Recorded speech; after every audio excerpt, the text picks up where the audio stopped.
I moved my entire pension into a new account without telling anyone. No warning, no discussion. That evening, I walked into the house and found my wife and daughter waiting, eyes blazing with anger. "What did you do with our money?" my wife screamed. I was standing at the ATM like an idiot. I didn't argue. I didn't explain. Instead, I placed a thick stack of papers on the table. 47 pages of bank statements. Every transaction exposed. They stared at the documents. Their anger vanished. Their faces turned pale. And for the first time, they realized I knew everything. I truly appreciate you spending your time here with me. Before we continue, I'm curious, how did this story find you? Did it appear in your recommendations come from a friend? Or have you been walking this journey with me from the start? Share in the comments how you arrived here. I read more than you know. And just a quick note, while parts of this story include fictional elements created for reflection and storytelling, the core themes, boundaries, self-respect, and financial independence are worth thinking about long after the video ends. The pharmacy clerk gave me that tight, sympathetic smile people wear when they already know you're not going to like what comes next. I had just slid my debit card across the counter for a routine refill blood pressure medication, the same one I picked up every month without thinking twice about it. $47.50. Nothing dramatic, nothing that should have mattered. She swiped the card and waited. I watched the small gray machine like it might personally apologize for whatever delay was happening. A second passed, then another. Her smile faltered. "I'm sorry, sir," she said softly. "It's been declined. Insufficient funds." The words didn't land at first. They hovered somewhere above me, detached from reality. "That can't be right," I said, my voice sounding distant to my own ears. "My paycheck deposited Friday." She glanced at the screen again, then back at me with genuine concern. "Would you like to try another card? This is the only one I have." My work jacket still carried the smell of coal dust and machine oil. I'd come straight from the mine, 12 hours underground, 950 feet below the surface, breathing recycled air through a respirator. I'd barely stopped at home, just showered and headed out. I was tired, sore, and expecting nothing more than a quick errand before dinner. I'd been using that card for 10 months now. Ever since Cynthia suggested we simplify things, direct deposit into our joint account, one central place for everything. "It'll make life easier," she'd said. I believed her. I opened my wallet and pulled out 2 20s and a 10 emergency cash I kept tucked behind my driver's license just in case. The clerk processed the payment without another word. I thanked her, picked up the prescription bag, and stepped into the October air. Cold, sharp, the kind that makes you inhale a little deeper than usual. On the drive home, the Appalachian hills were fading into dusk, purple and gray against the sky. Normally, that view helped me unwind after a shift. That night, it did nothing. My mind was doing math. $3,400.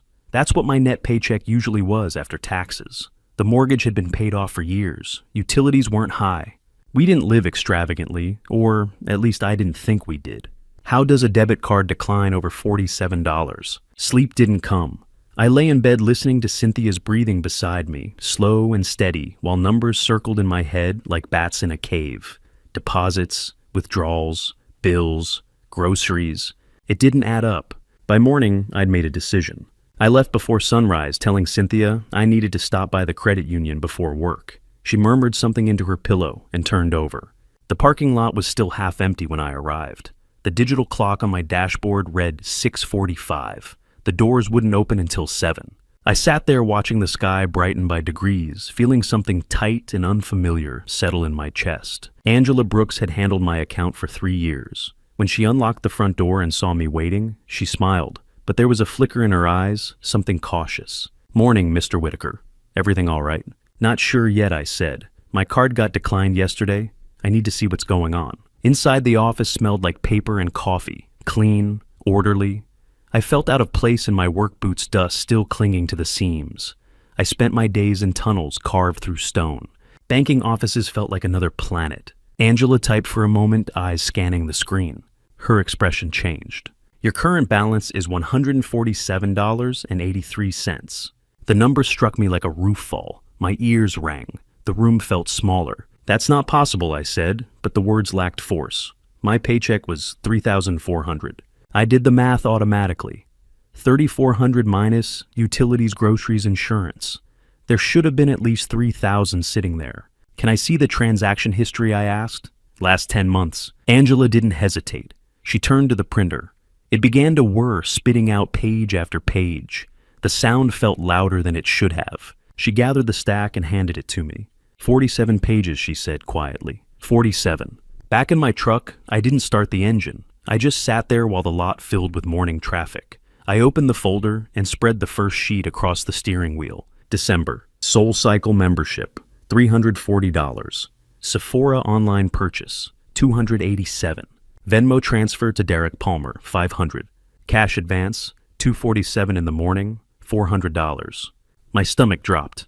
By page 12, my hands were shaking. Breckenridge Lodge, $2,800. Ski rental, lift tickets. Another Venmo transfer to Derek Palmer, $1,500, time-stamped 3:14 a.m. Valley View Spa, $450. Repeated, month after month. I kept flipping pages. Dining charges, online orders, beauty subscriptions, transfers, gambling apps. More cash advances in the middle of the night. Coal dust from my fingers smudged the edges of the paper. The irony wasn't lost on me. Every dollar listed there had been earned 950 feet underground. Every line item represented a shift where my back ached and my ears rang and my lungs pulled in air that wasn't meant to be breathed long term. 10 months, roughly 20 paychecks, $80,000 give or take. The balance $147.83. Gone. A knock on the window startled me. Marcus Lewis stood there, helmet under his arm, face lined with concern. "Stew you, okay?" I rolled the window down. Not sure yet. Shift started in 40 minutes. I should have been walking toward the cage that would lower us into the earth. "You need anything?" Marcus asked. "Time, I thought. I need time. Just a minute." He nodded. Men who work dangerous jobs understand silence. We know when something heavy is happening behind someone's eyes. I sat there for nearly 2 hours, read every page, reread them, looked for mistakes, a decimal in the wrong place, a duplicate charge, a system error. There wasn't one. The sun climbed higher, warming the cab, but I felt cold in a way that had nothing to do with temperature. This wasn't anger yet. Anger is loud. This was quieter, harder, something forming under pressure. Like coal. When I finally turned the key in the ignition, I understood something without needing to say it out loud. Whoever had done this had known exactly how much I made and exactly when it hit the account. They hadn't guessed. They'd planned. I pulled out of the parking lot, not as the same man who had arrived before sunrise, but as someone who had just seen the blueprint of a lie. And once you see the numbers, you can't unsee them. Wednesday morning, I was back in the credit union parking lot before the sun had fully risen. The sky was a pale gray blue, the kind of color that comes just before daylight decides to commit. My truck idled for a moment before I cut the engine. I watched Angela Brooks unlock the front door from inside. When she glanced up and saw my Silverado parked out front, she paused, then held the door open for me. "Mr. Whitaker," she said gently. "You're here early. Need to take care of something before my shift," I replied. The building still carried the coolness of the night. The overhead lights flickered on one row at a time. Angela walked behind her desk, clicked on her lamp, and motioned for me to sit. I didn't. I stayed standing, thermos in one hand, the other resting on the back of the chair, like I needed something solid to anchor myself. "I need to open a new account," I said. "Individual, just my name on it." Her fingers hovered above the keyboard for half a heartbeat. It was subtle, but I saw it, the recognition. She'd been in banking long enough to understand what that request meant. It wasn't about convenience. It was about separation. "Checking or savings, Mr. Whitaker?" "Checking," I said, "and I need my direct deposit rerouted, starting this pay period." "That can be arranged," she said, her voice steady. "It'll take about 20 minutes. I finally sat down while she printed the paperwork. The printer hummed, spitting out form after form. I signed where she pointed. Harlan Whitaker, Harlan Whitaker, Harlan Whitaker. Each signature felt heavier than the last, like I was carving my name into something solid again after watching it dissolve. When we were finished, she slid a temporary debit card across the desk toward me.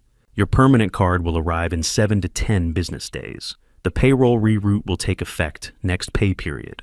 "Friday," I said. "That's right, Friday." She studied me, then no longer just as a customer, but as a man standing at the edge of something. "Is everything all right, Mr. Whitaker?" "It will be," I said. That was the only answer I could give.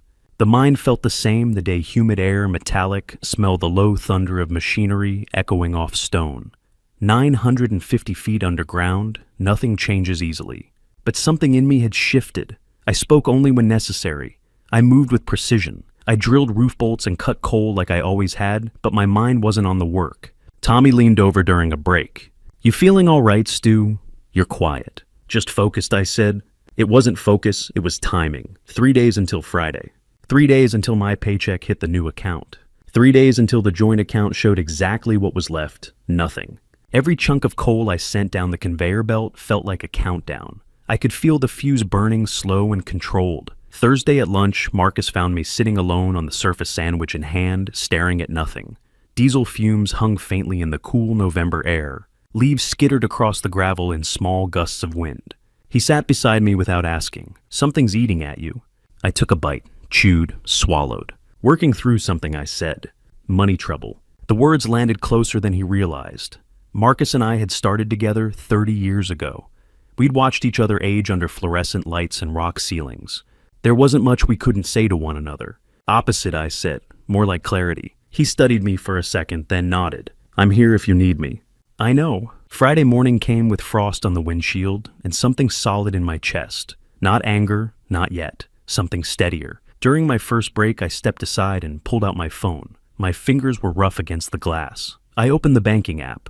The notification was there. Direct deposit received. $3,400. Oakdale Credit Union. Individual account. Clean, simple, mine. I opened the joint account app next. The loading circle spun, once then settled. Balance $0. No drama, no warning message, just zero. I closed the apps and slid the phone back into my pocket. I didn't smile. I didn't feel triumph.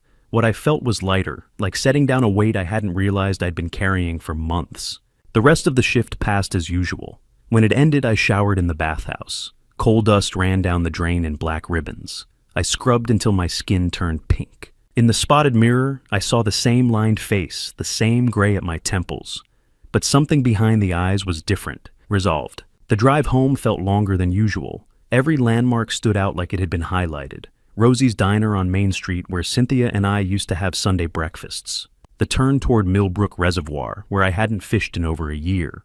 Empty storefronts with faded for lease signs and dusty windows. The dashboard clock read 6:15 as I turned onto my street. The sky was purple now, maples stripped bare against the fading light. My hands tightened around the steering wheel. 38 years underground, breathing rock dust, listening to machinery scream at 95 decibels, feeling my back stiffen year by year. For what? So someone else could book spa days twice a month. So $16,400 could go to a boyfriend I'd never met. I turned into the driveway. Both cars were there. Cynthia's silver Honda under the porch light. Avery's Mazda angled carelessly beside it. The house itself looked still. No television glow through the curtains. No music. Waiting. I cut the engine and sat there in the quiet. A dog barked somewhere down the block. A neighbor's garage door hummed shut. Ordinary sounds. Inside my chest, something older than anger took shape. Something firm. I stepped out. Gravel crunched under my boots. The air was cold enough to sting. 3 steps up the walkway. 6 to the porch. The doorknob felt colder than the air. For a second, I just stood there, hand resting on the metal. The house felt like it was holding its breath. I turned the key. The door opened with a soft click. Cynthia stood in the middle of the living room, arms wrapped tight around herself, fingers digging into her sleeves. Avery paced in tight circles, phone clutched in her hand, jaw tight. The television was off. No background noise to soften the tension. The only sound was my boots crossing the threshold. They both looked at me at the same time. I saw it instantly. Not full understanding, but awareness. Something had shifted. Something fundamental. They'd tried their cards. They'd checked the balance. They'd seen zero. Fear flickered behind their anger. Good. I closed the door behind me, slowly, deliberately, and set my thermos on the hallway table. The house no longer felt like it was theirs. It felt like mine again. The metal lunchbox slipped from my hand and struck the hallway table with a sharp, hollow clang that bounced off the walls. The sound carried through the house like a warning bell. I didn't need to look toward the living room to know they were watching me. I could feel it, the tension stretched tight between us. Thin as wire, Cynthia sat rigid on the edge of the couch, knees together, fingers locked so tightly her knuckles were white. Avery stood beside her, pacing a short line in front of the coffee table, her phone clutched in her hand, like evidence she couldn't wait to present. Both of them were coiled, ready to spring. I shrugged out of my navy Oakdale mining jacket and hung it on the hook by the door. The fabric was stiff with dried sweat and coal dust. My hands were still black around the cuticles, grime packed deep in the lines of my skin. The cuffs of my jeans were stained dark from kneeling in slurry and rock. I'd been underground for 12 hours, breathing air that tasted like rubber and metal through a respirator. I carried the scent of sulfur diesel and damp earth with me. Cynthia stood first. Her yoga pants were immaculate, her tunic crisp and freshly pressed. Makeup perfect, not a smudge. Her lips were painted a careful shade of rose that didn't belong anywhere near the word mine. Avery's hair was still damp from a shower, falling in soft waves around her shoulders. I could smell vanilla body wash from across the room. She wore a coordinated athleisure set that probably cost more than my steel-toe boots. Behind them, the living room looked like a catalog spread. The Peloton bike sat by the window, $2,400, according to a statement I'd once glimpsed its seat collecting a thin layer of dust. The designer ergonomic chair leaned against the wall, still wrapped in plastic, $1,400, and never used. The 70-inch flat-screen TV hung above the fireplace like an altar. On the coffee table, Avery's makeup lay scattered in small containers with names I couldn't pronounce. Cynthia's voice cut through the air. "What the hell did you do to the joint account?" Her voice trembled despite the anger. I stood at the bank like an idiot. "Are you trying to cut me and our daughter off?" Avery stepped forward and shoved her phone toward me. The screen glowed with the banking app, balance $0. "Dad, what is this?" she demanded. "Where's the money?" I didn't answer. I walked past them into the kitchen. The refrigerator hummed steadily. The wall clock ticked louder than usual. I filled a glass with water and drank it slowly, letting the cold settle my throat. I remembered sitting at this same table months ago when Cynthia had taken my hand and said, "We're a family now. Families share everything." I'd believed her. Believed that sharing meant partnership, not extraction. "I got a new card," I said finally. Cynthia's face drained of color. "What?" "A new card, new account." I placed the glass down carefully. "My paycheck goes there now." The silence that followed felt like the split second before a roof collapse when timber creaks and you know you've got seconds to move. 5 seconds. The clock ticked. The refrigerator kicked on. Then everything detonated. "That's a joint account." Cynthia's voice cracked sharp and high. "We agreed. You promised we'd share everything." "No," I said calmly. "It isn't." "What are you even saying?" Avery shouted. "You can't just—" "I can," I replied, meeting her eyes. And I did. Cynthia stepped closer, lowering her voice into something cold and dangerous. "Harlan, we have bills. We have a life. You can't just take the money and—" "I've been paying for your life," I said evenly. "For 18 months. I've covered everything." "That's what families do," Cynthia snapped. "That's what marriage is." I almost laughed at the word marriage. Instead, I walked to the window and looked outside. The driveway was orderly. Cynthia's silver Honda CR-V gleamed under the porch light, barely 3 years old. 16,300 miles on the odometer the last time I checked. Avery's cherry red Mazda 3 sat beside it, under 2 years old, just over 11,000 miles. Both waxed, maintained. Garaged. My Silverado sat behind them. 208,000 miles. Rust creeping along the wheel wells. A dent in the tailgate from a loading dock accident years back. The driver's seat patched with duct tape. "You want to talk about family?" I said quietly, still looking out the glass. "We'll talk about it tomorrow." "Tomorrow," Cynthia shrieked. "No! We're not waiting. We're talking now." I turned back toward them. "I start at 5 in the morning. I've been underground for 12 hours. I'm going to bed. Harlan, I'm being clear." I looked at both of them. "Tomorrow, when I can show you the numbers." Avery's mouth opened, then closed. Cynthia's eyes scanned my face, searching for hesitation, for guilt, for weakness. She wouldn't find any. I walked toward the stairs. My boots struck the hardwood with slow, deliberate weight. My shoulder throbbed where I'd braced a hydraulic jack all afternoon. My knees complained climbing each step. At the bottom of the staircase, I paused. "Numbers," I repeated. "Tomorrow." I climbed the rest of the way and entered the bedroom.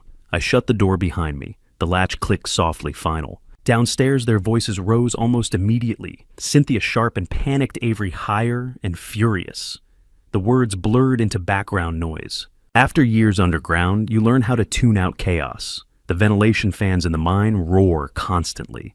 If you listen to every sound, you'd go insane. I sat on the edge of the bed and unlaced my boots, set them side by side on the floor, neat and even. I lay back and stared at the ceiling. 47 pages. 47. Tomorrow I would spread them across the kitchen table. I would point to every charge, every transfer, every timestamp at 2 in the morning. Tomorrow they would see what I saw in that truck. Tomorrow the numbers would speak. Tomorrow they would understand that this wasn't about cruelty. It was about math, and math doesn't lie. Before I open that 47-page folder and walk them through every single line item, I want to hear from you. How much do you think disappeared over 10 months, 20,000, 50,000, or more? Drop your guess in the comments below, so I know you're still following this story.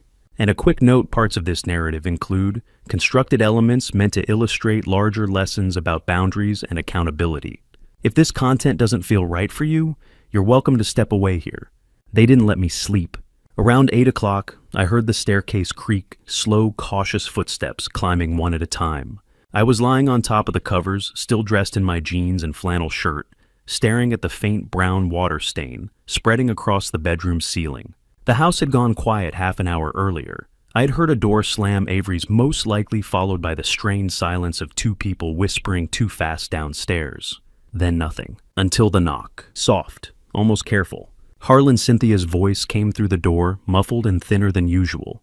"We need to talk, please." I sat up, swung my legs over the side of the bed, and clicked on the lamp. The light filled the room in a dull yellow glow. "All right," I said. When I opened the door, they were both standing in the hallway like they'd rehearsed it. Cynthia's makeup had smudged beneath her eyes, leaving faint gray shadows. Avery's arms were folded tight across her chest, her jaw clenched hard enough to ache. "You can't just—" Cynthia began, her voice wavering. "We need to discuss this like adults." "Okay," I replied evenly. "Kitchen." We moved downstairs without another word. The kitchen felt colder than the rest of the house. We took our seats the way adversaries do, Cynthia and Avery on one side of the table, me on the other. The fluorescent light above us buzzed faintly, casting everything in a flat, unforgiving glare. Cynthia went first. "If you have a problem with how I manage the money, you should say something." She said, her tone defensive but strained. Instead of this, ambush. I did say something, I answered, more than once. "You told me not to worry about it." "Because I was handling it," she shot back. "Do you think running a household is free?" "No," I said calmly, "but I think it costs less than what's missing." I pushed my chair back. "I'll be right back." Outside, the October air had turned sharp and still. My breath came out in small clouds as I crossed the driveway toward the Silverado. The truck's metal felt cold under my hand. I opened the passenger door and reached under the seat, pulling out the manila folder I'd left there. 47 pages. Standard printer paper folded once across the middle. Evidence. When I stepped back into the kitchen, they were whispering urgently. They stopped the second they saw the folder in my hand. I placed it on the table with a deliberate thump. 10 months of statements, I said. December through September. Want to go through them together. Cynthia stared at the folder like it might snap at her. "I don't need to review my own transactions," she muttered. "Then let me highlight a few." I opened the folder and slid the first page across to her. December 18th, SoulCycle Oakdale, membership fee, $340. Another page. December 19th, Sephora Online, $287. Another. December 22nd, Venmo transfer, Derek Palmer, $500. Avery's face lost color. I continued pulling pages and laying them out across the table like cards in a game nobody wanted to play. January 15th, Breckenridge Mountain Lodge, $2,800. Ski rentals, $650. Lift tickets, $420. "That was a mother-daughter bonding trip," Cynthia snapped, voice breaking. "We needed that trip." "I worked doubles that week," I said. "You told me the money was for emergency repairs on the house." I didn't pause. February 3rd, Valley View Spa, $450. February 17th, $450. March 3rd, $450. I tapped the stack lightly. "That's $1,350 for 3 spa visits, Cynthia. My $47 blood pressure prescription got declined." Avery tried to redirect the conversation. "Dad, you're cherry picking. You're not showing groceries or normal expenses." I pulled another page forward. Whole Foods, average $420 per week. That's $1,680 a month for 3 people. I looked at her directly. "Before you moved in, Cynthia and I spent $400 a month total." I pushed forward a stack of pages marked with yellow highlighter. "These," I said, "are the transfers to Derek Palmer, 18 of them, over 6 months." I read the amounts aloud. 500, 800, 1,200, 600, 1,500. I set the stack down. Total $16,400. Who is Derek Palmer? Avery? Her jaw tightened further. That's my business. It became my business when you used my money. Cynthia turned toward her sharply. Who the hell is Derek? He's my boyfriend, Avery shot back. He needed help. Help with what I asked quietly. 3 of these transfers happened between 2 and 4 in the morning. I pulled out the final sheet, the one I'd written by hand. Columns carefully aligned. Totals double-checked. Total deposits over 10 months, $80,000. Current balance, $147.83. Total spent, $79,852.17. The numbers sat between us. Breakdown 1 continued. Gambling and betting apps, $6,200. Transfers to Derek Palmer, $16,400. Shopping, clothing, beauty, $24,800. Dining and entertainment, $12,600. Spa and fitness, $8,950. Ski trip and other travel, $10,900. I looked down at my own handwriting. Hours I worked underground during that time, $2,080.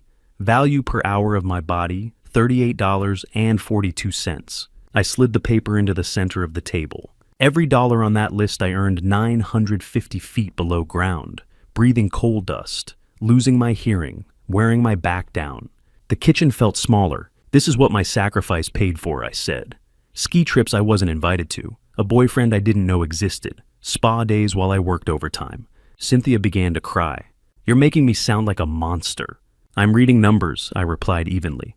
If they sound like something to you, I didn't put that meaning there. Avery stood abruptly, chair scraping against the tile. This is ridiculous. Parents have a responsibility to support their children. You're 26, I said, and you're not my daughter. The words landed hard. Silence swallowed the room. You're Cynthia's daughter, I continued. I welcomed you here, but that doesn't make me an ATM. Cynthia's tone shifted, desperation creeping in. Okay, we made mistakes. We overspent. We can fix this. We'll get jobs. We'll pay you back. You already have a job, I said. Part-time at the library. Where does that paycheck go? She didn't answer. Into your personal checking account, I said. The one I don't have access to. Funny how that works. Cynthia gathered the scattered pages with shaking hands, stacking them, as if putting them out of sight might undo them. Avery stormed upstairs, her footsteps heavy and furious. The kitchen fell quiet. Only the refrigerator hummed, the same refrigerator I'd paid off 5 years ago. I stayed seated for a moment longer, looking at the empty chairs across from me.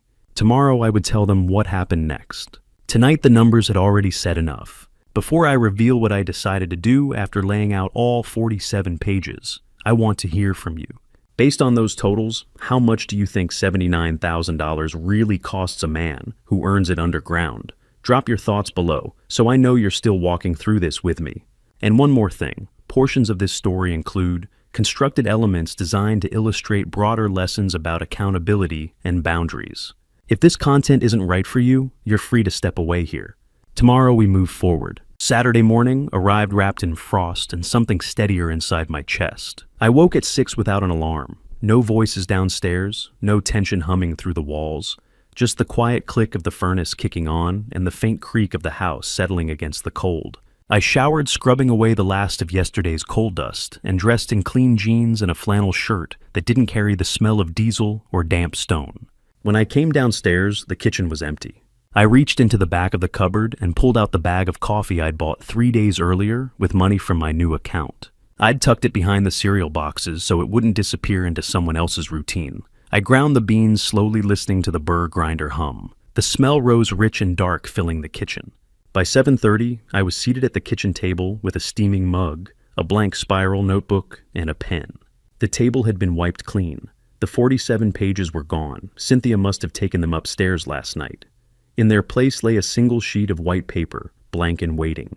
Footsteps sounded from above. Cynthia came down first, one hand trailing the banister. Avery followed a few minutes later. Neither of them looked put together. No makeup. Hair unbrushed. Eyes swollen and red from crying or arguing or both. Cynthia stopped at the foot of the stairs. "Harlan," she said, voice hoarse. "Can we talk about this, like reasonable adults?" "That's why I'm here," I answered. They took their seats across from me. Same chairs as the night before. Same distance. But something had shifted. The room felt less explosive and more fragile. Cynthia folded her hands together on the table. "Last night was overwhelming," she said carefully. "But we're a family. We can work through this. We can, I replied, under new terms. Her face tightened at that word. Terms. Yes, I said, because what we had before didn't work. I picked up the pen and began writing as I spoke. First, I said, keeping my voice steady, the situation is worse than the $80,000. Cynthia's eyes flickered. What do you mean? Credit card debt, I said. How much? She hesitated. I'm not asking as your husband, I clarified. I'm asking as someone whose name might be attached to those accounts. Her voice dropped to a whisper. About 22,000. I didn't flinch. I didn't raise my voice. I simply wrote it down. Joint account drained $80,000. Credit card debt, $22,000. Total financial damage, $102,000. The number sat there in blue ink, undeniable. Avery's voice sharpened. We didn't mean for it to get that bad. Intention doesn't change the outcome, I said. I turned the notebook so they could see the figures. Then I continued writing. Here are your options, I said. Cynthia's breathing grew shallow. Option 1, you stay here. But if you stay, you pay $1,100 a month in rent. That covers utilities. You buy your own groceries. You don't access my accounts. You handle your own debts. And you have 21 days to decide.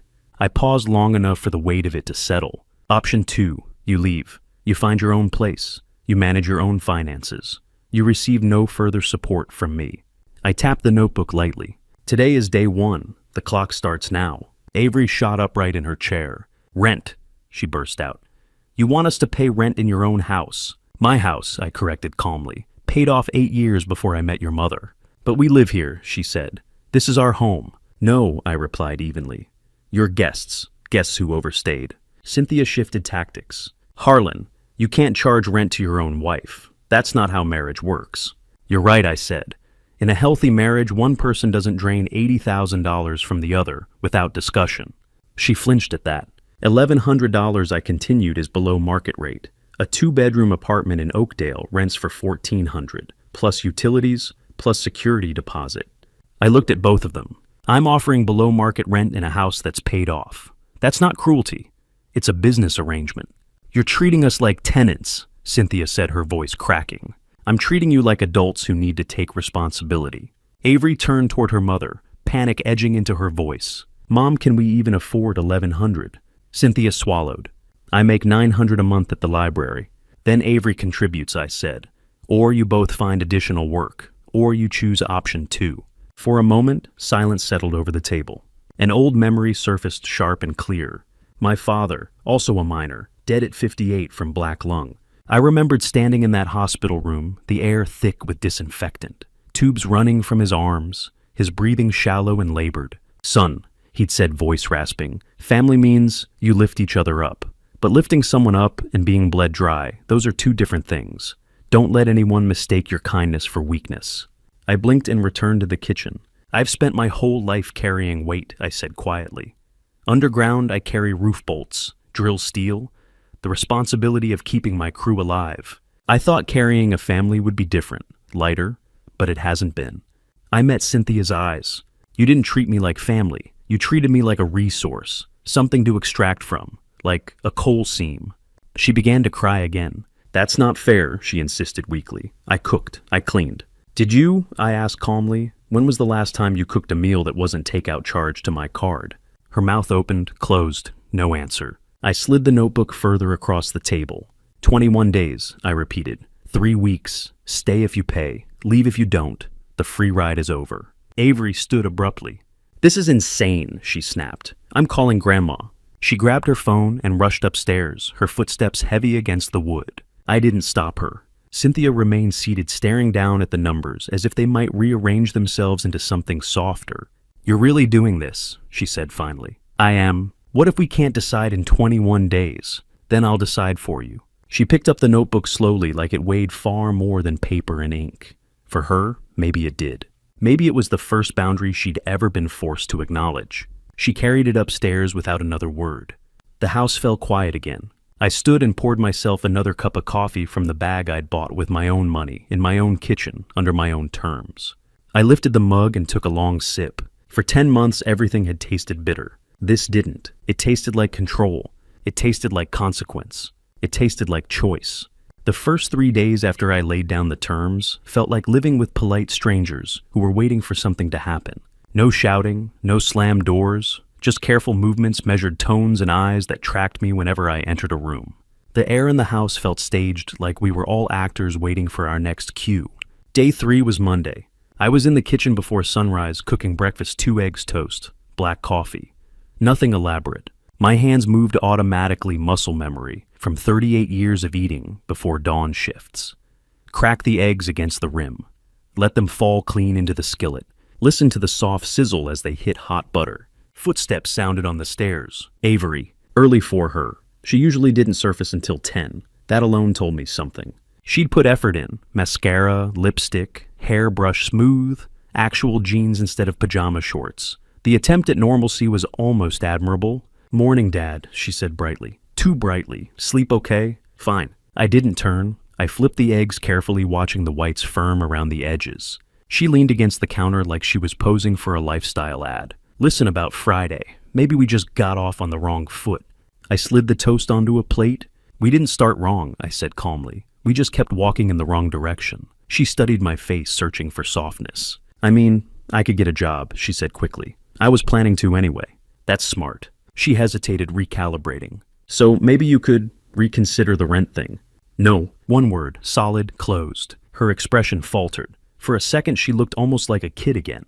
Then the mask returned. She stood there another moment, then turned and went back upstairs. The door shut. Not quite a slam, but not gentle either. Day 4. Tuesday brought a different strategy. I walked in at 6:30 to a smell I hadn't experienced in months, real food cooking. Beef stew, mashed potatoes, green beans sautéed with garlic. The scent hit me in the doorway, warm and deliberate. The table was set with plates, silverware, and cloth napkins I hadn't seen since the holidays. There was even a candle in the center unlit, but waiting. Cynthia stood by the stove, wooden spoon in hand. "I made dinner," she said, smiling carefully. "Your favorites. I thought we could eat together, like a family." For half a heartbeat, I almost said yes. The stew smelled good. It had been a long time since anyone cooked something that wasn't takeout.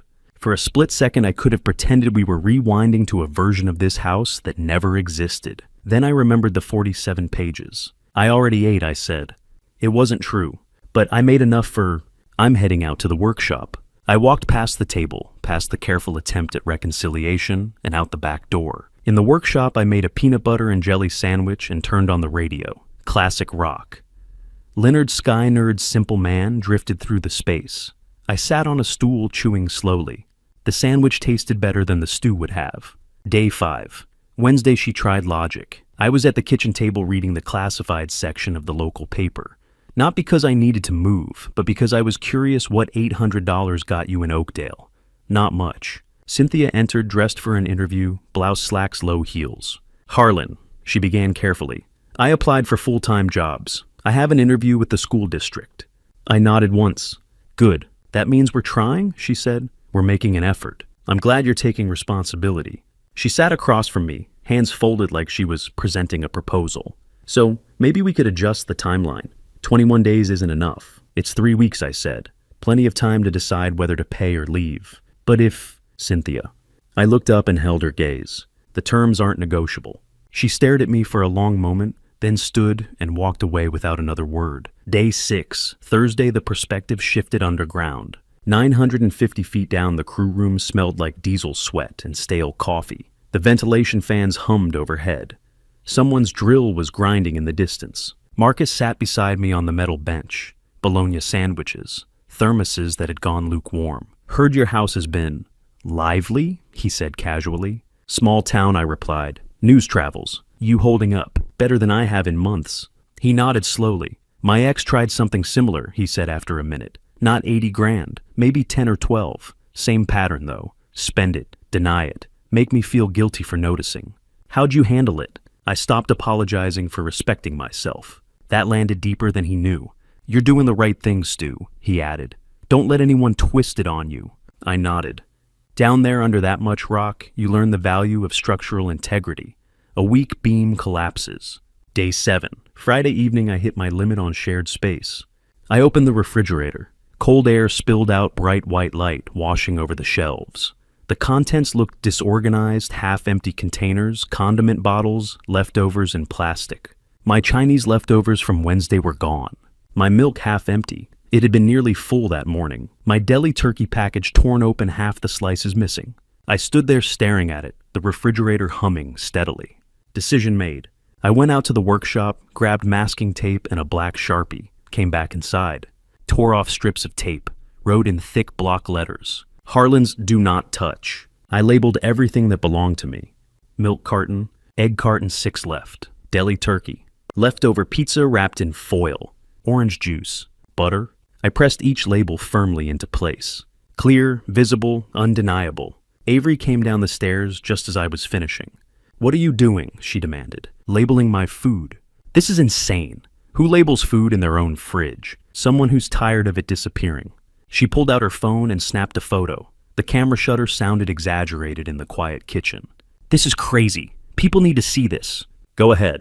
Later that night, she posted the picture online. I didn't see it. Cynthia told me the next morning, tight with embarrassment. The caption framed me as toxic, controlling, petty. She expected sympathy. The comments didn't go that way. "He's right. You're 26, buy your own groceries." Sounds like he's setting boundaries. Respect his stuff. "Your dad's protecting what he pays for. If my kid was eating my food without asking, I'd do the same. You're the problem, not him." Within 2 hours, the post was gone. That weekend, the house shifted again. Whispered conversations cut off when I entered rooms. Doors closed softly but deliberately.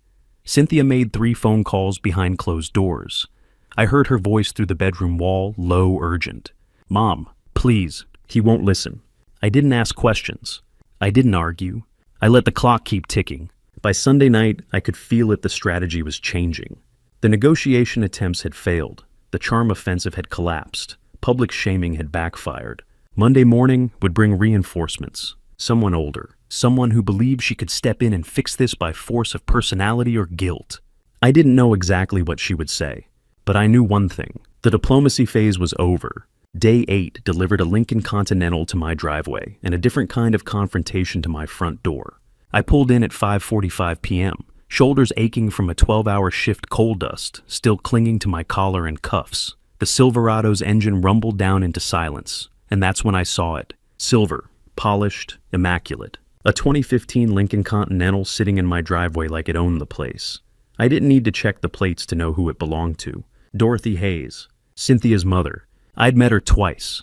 Once at our wedding, where she'd evaluated me the way a jeweler inspects a flawed stone. And once at Thanksgiving 2 years ago, where she'd asked me within earshot of half the table if I had ever considered advancing beyond manual labor. So, this was the next tactic. Reinforcements. I stayed in my truck a moment longer, hands resting on the steering wheel. The engine ticked as it cooled. I let my breathing steady. Let the fatigue settle into something manageable. Then I stepped out. When I walked inside, they were arranged like a stage tableau. Dorothy in my reading chair, the one by the window, the one I'd owned for 15 years. Cynthia on the couch. Avery perched on the armrest, chin lifted just slightly. They'd rehearsed this. Dorothy stood as I entered, formal, controlled. "Harlan," she said, "we need to have a conversation." I set my lunchbox on the hallway table. "Dorothy, didn't expect you." "I came as soon as I heard what was happening," she replied smoothly. "My daughter called me in tears. I had to come." I didn't move further into the room. I stayed near the doorway. Open exit behind me, no triangulation. "Cynthia tells me you've made some unilateral decisions regarding finances." "I made decisions about my finances," I said. Her lips thinned. "She's your wife, Harlan. In a marriage, money is shared. Shared means both people have a voice. That's not what happened." Dorothy adjusted her glasses and looked me over slowly. Coal dust. Dirt beneath my nails. Work boots leaving faint prints on hardwood she'd probably mentally labeled as inferior flooring. "Cynthia's father," she said carefully, "was a true provider. He never questioned what his wife required. He never made her feel small for spending."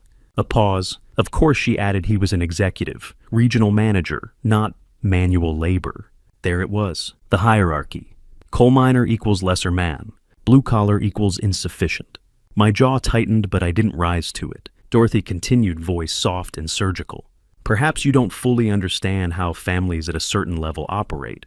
Women have social expectations, appearances to maintain, obligations. I worked 38 years underground so my wife could go to the spa." I asked. "Don't be dramatic," she replied lightly. "Cynthia deserves modest luxuries. $80,000 isn't modest." She waved her hand dismissively. Numbers can be twisted. I'm certain it's not as dramatic as you make it sound. Cynthia leaned forward, lines clearly memorized. Harlan with Mom here, maybe we can calmly. No. Dorothy blinked. Excuse me. No, I repeated. I'm not renegotiating. The terms remain. She laughed sharp and humorless. You're being unreasonable, stubborn, just like Cynthia said. She's entitled to her opinion. Without another word, I walked past them up the stairs and into my bedroom, closed the door. Tuesday evening, I stayed out in the workshop longer than usual. The October air was mild, nearly 60 degrees, so I left the window cracked open. That's when I heard them. The kitchen window must have been open too. Their voices drifted clearly across the yard. Dorothy first, calm, directive. Listen to me carefully, Cynthia. Men like Harlan use money as leverage. It's how they maintain control. He showed me the statement Cynthia said weakly. Everything was there. That's irrelevant, Dorothy cut in. Don't let him see any more bills. Keep accounts separate. He'll ask. Then tell him you handled it. Your father never knew about my casino trips. What he didn't know didn't hurt him. There was a pause. Mom, that's survival, Dorothy said firmly. You manage information in a marriage. I stood motionless in the workshop, every word landing exactly where it needed to. Disappointed, but not surprised. So that was the blueprint. Wednesday, day 10, they staged another intervention. I walked in from work and found all three waiting in the living room again. Dorothy spoke first. Harlan, sit down. We're resolving this today. There's nothing to resolve, I said. You have 11 days left. This rent proposal is absurd, Dorothy snapped. Cynthia is your wife. Wives do not pay rent. Wives don't drain $80,000 either, I replied calmly. Yet here we are. Dorothy inhaled sharply. How dare you call my daughter a thief? What would you call taking $80,000 without permission? Marriage, she shot back. I call it marriage. I turned to Cynthia. Is that what you believe? That marriage means I earn and you spend without limits. She couldn't meet my eyes. I faced Dorothy again. You're welcome to stay as a guest, but you don't make decisions in my home. Your home. Dorothy's voice rose. Cynthia lives here. That makes it her home. My name is on the deed, I said evenly. The mortgage has been paid off for 8 years. It's my house. Dorothy leaned towards Cynthia, stage whispering loudly enough for me to hear. See, I told you. He's a controller. They always resort to ownership. I didn't respond. I walked back out to the workshop and spent the evening installing a deadbolt on the inside of my bedroom door. If boundaries were going to be challenged, they needed reinforcement. That night I lay in bed listening to the house settle. Dorothy's words echoed differently now. Your father never knew about my casino trips. Cynthia's father, dead 5 years ago.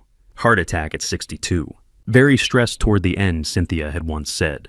The same age I was now. I stared at the ceiling and wondered. Had he known? Had he suspected? Had he sat awake at night, running numbers in his head the way I had? Or had he lived in the dark, never seeing the statements, never confronting the truth? Stress doesn't just come from what you know. Sometimes it comes from what you sense but can't prove. I turned onto my side and looked at the newly installed deadbolt. For months I'd been living inside a fog of numbers that didn't add up.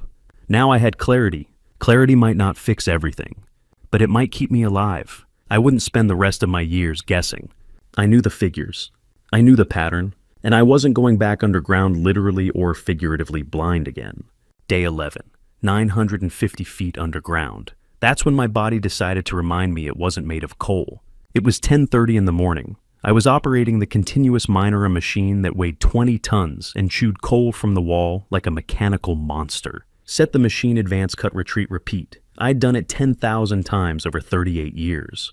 The noise was constant, 95 decibels. You wore hearing protection or you went deaf. The air was thick, 88 degrees humid, dusty even with the ventilation fans running. I had my respirator on, breathing filtered air that tasted like rubber and metal. Then my chest tightened. Not a sharp pain. Pressure, like someone had wrapped a vise around my ribs and was turning the handle. My left arm went numb. I couldn't catch my breath, and down here that was saying something. The edges of my vision blurred. My mind went straight to one place: heart attack. Just like Cynthia's father. I'm 62, black lung in my chest. This is it. My hand slipped from the control panel. The machine ground to a stop. Marcus was working 20 feet away. He noticed immediately. He started toward me. I leaned against the machine, one hand pressed to my chest. The respirator fogged with my rapid breathing. Marcus grabbed the radio. Surface, this is Lewis. Need a medic to Section 7B. Man down. They got me to the surface. Marcus and Ray half-carried me to the cage, the elevator, that hauled us up and down the shaft. 950 feet. 3 minutes that felt like 30. My vision spun, my heart hammered. When we reached the top, the October sun hit my eyes. Too bright. Overwhelming. The mind medic was waiting with his kit. "Mr. Whitaker, where's your pain?" "A chest, left arm, can't breathe." He strapped the blood pressure cuff on my arm, pumped it up, watched the gauge. 165/98. That's high. Pulse oximeter on my finger. 96% oxygen. That's acceptable, but lower than I'd like on the surface. Heart rate monitor. 118 beats per minute, elevated. Any cardiac history. My father died at 58. Heart attack. "We need to get you to the ER now." Marcus drove me to Oakdale General. I didn't argue. The tightness in my chest had eased, but the fear hadn't. The ER was fluorescent bright and smelled like disinfectant. They took me straight back. A nurse hooked me up to monitors. Wires everywhere. Beeping machines. The doctor was a woman in her 50s, gray hair pulled back, reading glasses hanging from a chain around her neck. "Dr. Reynolds," her badge said. "Mr. Whitaker, we're going to run an EKG draw blood to check for troponin. That's a marker for heart damage, and keep you under observation for a few hours." "As how long?" 3 hours minimum, if anything looks concerning longer. The EKG took 10 minutes. 12 leads stuck to my chest. The machine printed out a long strip of paper with jagged lines. Blood draw, 2 vials. Then waiting. Marcus sat in the chair beside the bed. "Called the mine. Told them you're out for the rest of the week." "I don't need a week." "Doctor's order stew. You heard her." 3 hours passed. Dr. Reynolds came back with a clipboard. "Your EKG is normal. Troponin levels are negative. No signs of heart attack." Relief flooded through me. "However," she continued, "your blood pressure is dangerously high. 165/98 is pre-hypertensive crisis territory. Your stress response is significantly elevated. What I'm seeing is consistent with a severe anxiety attack." "I've never had anxiety." "You've never had someone drain your bank account before, either," Marcus muttered. Dr. Reynolds looked at me over her glasses. "Mr. Whitaker, anxiety attacks and heart attacks share almost identical symptoms. Chest pain, arm, numbness, shortness of breath. Your body was screaming at you, and at 62 with your work history and family cardiac history, we take this very seriously." She wrote on her prescription pad, "I'm prescribing blood pressure medication. Take it daily. I'm also referring you to a cardiologist for a stress test within 2 weeks, and I'm ordering you to take at least 2 days off work. Your body needs rest. What if it happens again? If it happens again, you call 911 immediately. Don't wait. Don't drive yourself. Call." She paused at the door. "And Mr. Whitaker, whatever's causing this level of stress in your life, you need to fix it. Because next time, it might not be anxiety. It might be the real thing." Marcus drove me home. It was nearly 6 o'clock. The sun was setting. When I walked inside, Avery was in the living room. She looked up, saw my face. I must have looked terrible, pale, hollow, the hospital wristband still on. "Dad," her voice changed. "What happened? Where were you?" "Hospital, I'm fine." "You are not fine. You were at the hospital. For what?" I sat down on the couch, more like collapsed. Thought I was having a heart attack. Wasn't, just stress. She sat next to me, closer than she'd been in weeks. "Dad, you're scaring me. Are you okay? Did they say you're okay?" For a moment, I saw her differently. Not the 26-year-old who'd spent $16,000 of my money on her boyfriend, but the 8-year-old I'd met the day I married Cynthia, the little girl who'd asked to go fishing with Uncle Harlan, the kid who'd said, "When I grow up, I want to be strong like you." She started crying. It looked real. "Dad, please, I don't want to lose you." "Daddy." She hadn't called me that in years. My hand moved toward my wallet. Instinct. The urge to fix things, to provide, to protect. Then the image flashed in my mind. 47 pages spread across the kitchen table. The numbers. $80,000, $16,400 to Derek Palmer. Transfers at 2:47 in the morning. The social media post. The photo of my labeled food in the fridge. The mocking caption. My hand stopped, pulled back. "I'm okay, Avery. Thank you for asking." "I'm scared," she said. "About everything. The 21 days, finding a place, how we'll afford. You should have been scared 10 months ago, before the first transfer to Derek." Her face changed. She realized I wasn't going to soften. My phone rang. "Marcus. Stu just heard. Tommy got hurt. Section 5, tunnel, roof bolt failed, rock fell on his leg. They're airlifting him to Pittsburgh. How bad? Broken femur, maybe worse. He's only 54, Stu, been on our crew 20 years. Jesus! That could have been any of us in that tunnel today. Could have been you this morning. I hung up, sat in silence. Tommy was 54, broken leg, maybe career ending. 20 years in the mine. What did he have to show for it? A body that only worked when it felt like it. Maybe a pension if he made it to 62. I was 62, gave 38 years, black lung in my chest, hearing aids in my ears, scars on my hands, and today, a hospital wristband. Dr. Reynolds' words echoed, next time, it might be the real thing. All that sacrifice. For what? So my wife could go to spas, so my stepdaughter could fund her gambling boyfriend. That night, I didn't install any new locks. I didn't write any new terms. I just sat in the workshop until midnight, sanding a piece of pine that didn't need sanding. My hands knew what to do when my mind couldn't settle. Tommy would survive his injury. I'd survive mine. But we'd both been reminded time isn't infinite, and I wouldn't spend what I had left being a coal seam for someone to mine. Day 12. But if I'm honest, it felt like the first day in years. I had been inside my own home without it being Christmas, a snowstorm, or a medical emergency. Friday, day 11. I hadn't gone to work. Doctor's orders. Doctor. Reynolds had adjusted my blood pressure medication and told me in a tone that didn't invite argument to take a day and let my system calm down. I sat on the porch that morning with a mug of coffee and watched frost melt off the railing as the sun rose. No engines, no drills, no shouting underground. Just wine moving through the trees and the slow rhythm of my own breathing. Cynthia and Avery stayed out of my way. The house was quiet in a way that didn't feel tense. It felt suspended. Like everyone understood something fragile had cracked and needed space. By Saturday morning, I felt steady, clear-headed. The tight band that had wrapped around my chest for months was gone. My hands no longer trembled when I held my coffee. 10 days down, 11 to go. The math was simple. The conversations weren't. It was 9 o'clock when I stepped into the workshop. The air smelled faintly of sawdust and motor oil. I began sorting tools wrenches in one drawer, drill bits in another. Organization gave my hands something purposeful to do when my mind threatened to spiral. The workshop door opened. Cynthia stood there framed by morning light. No makeup, hair pulled back carelessly. An old gray sweatshirt I'd only ever seen her wear when she did yard work. She looked older than 52, closer to 60, worn. Harlan, she said quietly. Please, can we talk? I set the wrench down on the bench and turned toward her. All right. She stepped inside and closed the door behind her. The small click sounded heavier than it should have. Her voice was hoarse. I can't take this anymore. Dorothy left this morning. She said I was weak, said I should have fought harder, fought for what I asked evenly. For us, she said, tears already forming. For this marriage, for staying. You want to stay. I don't want to be thrown out like garbage, she snapped. You're being cruel, Harlan. I inhaled slowly.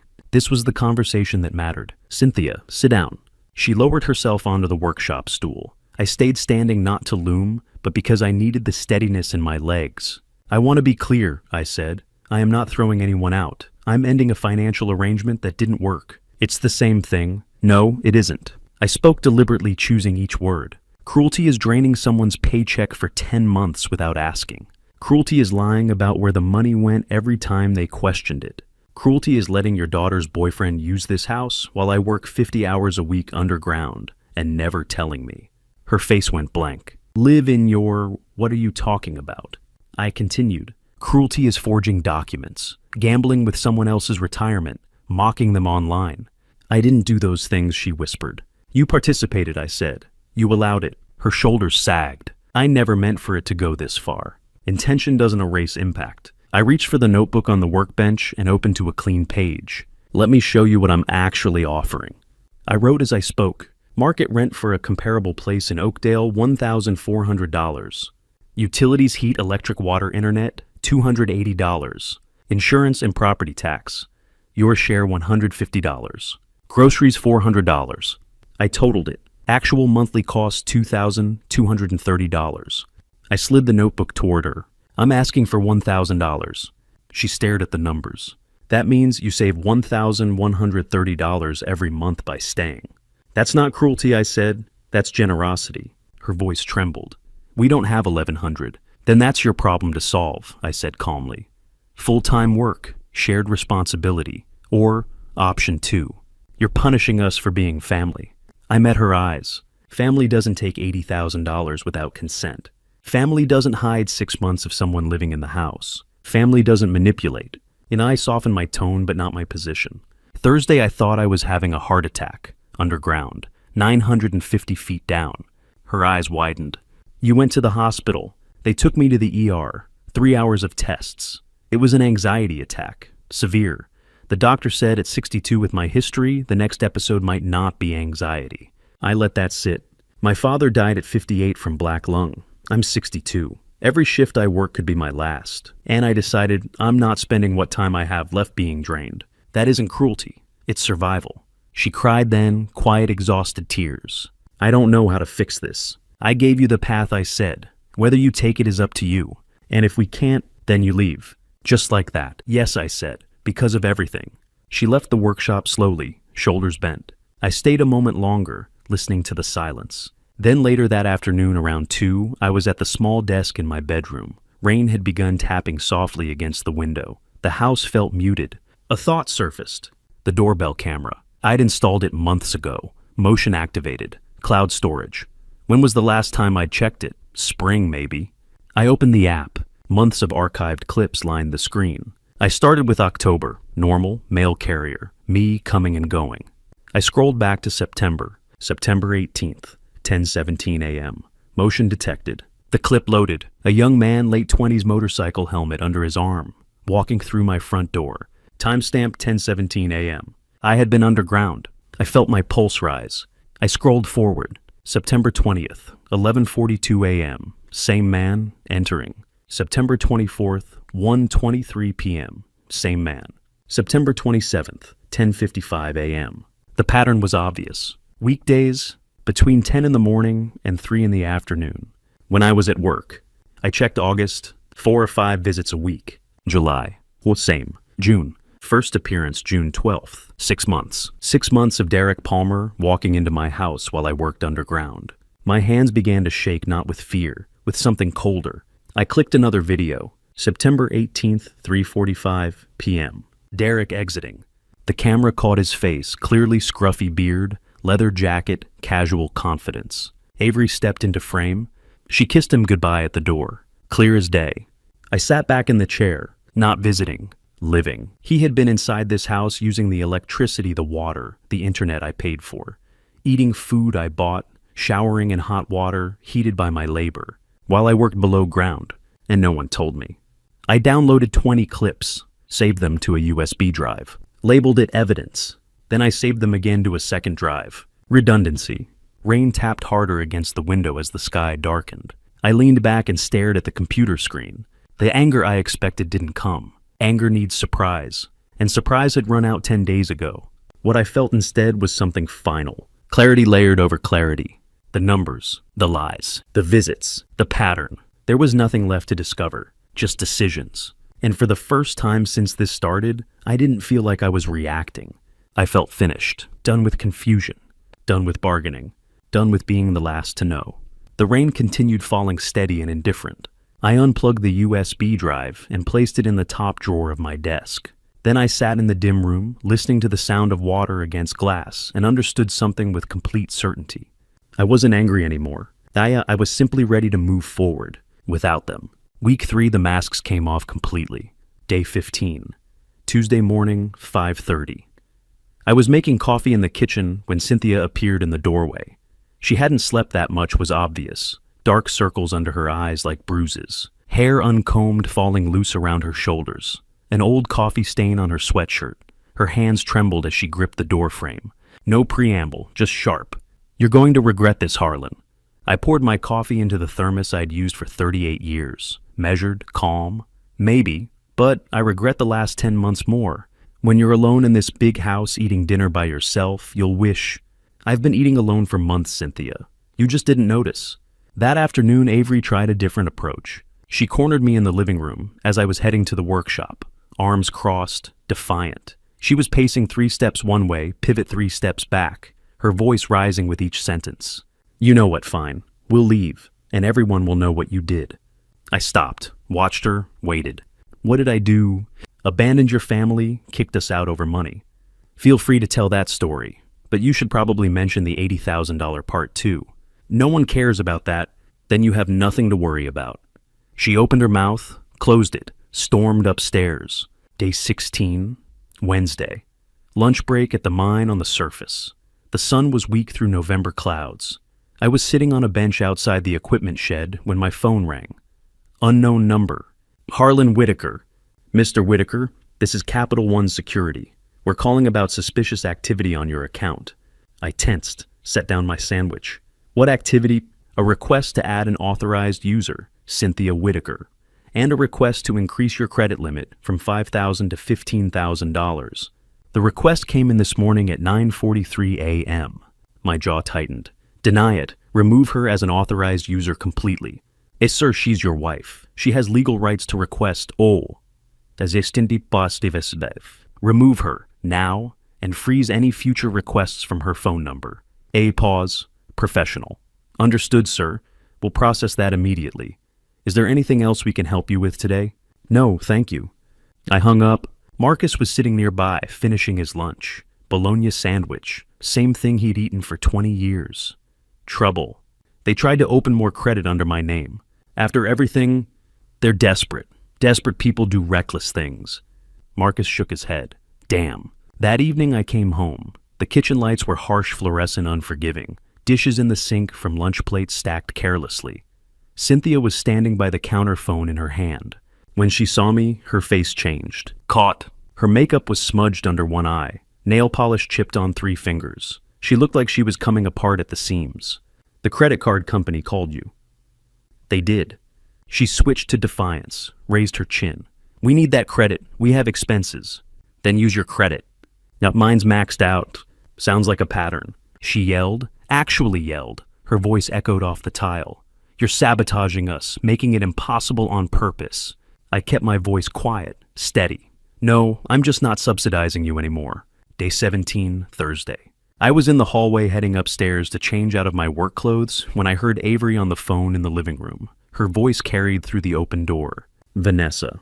Hey, can I crash at your place for a few days? Things here are... A pause, then Vanessa's voice tinny through the speaker.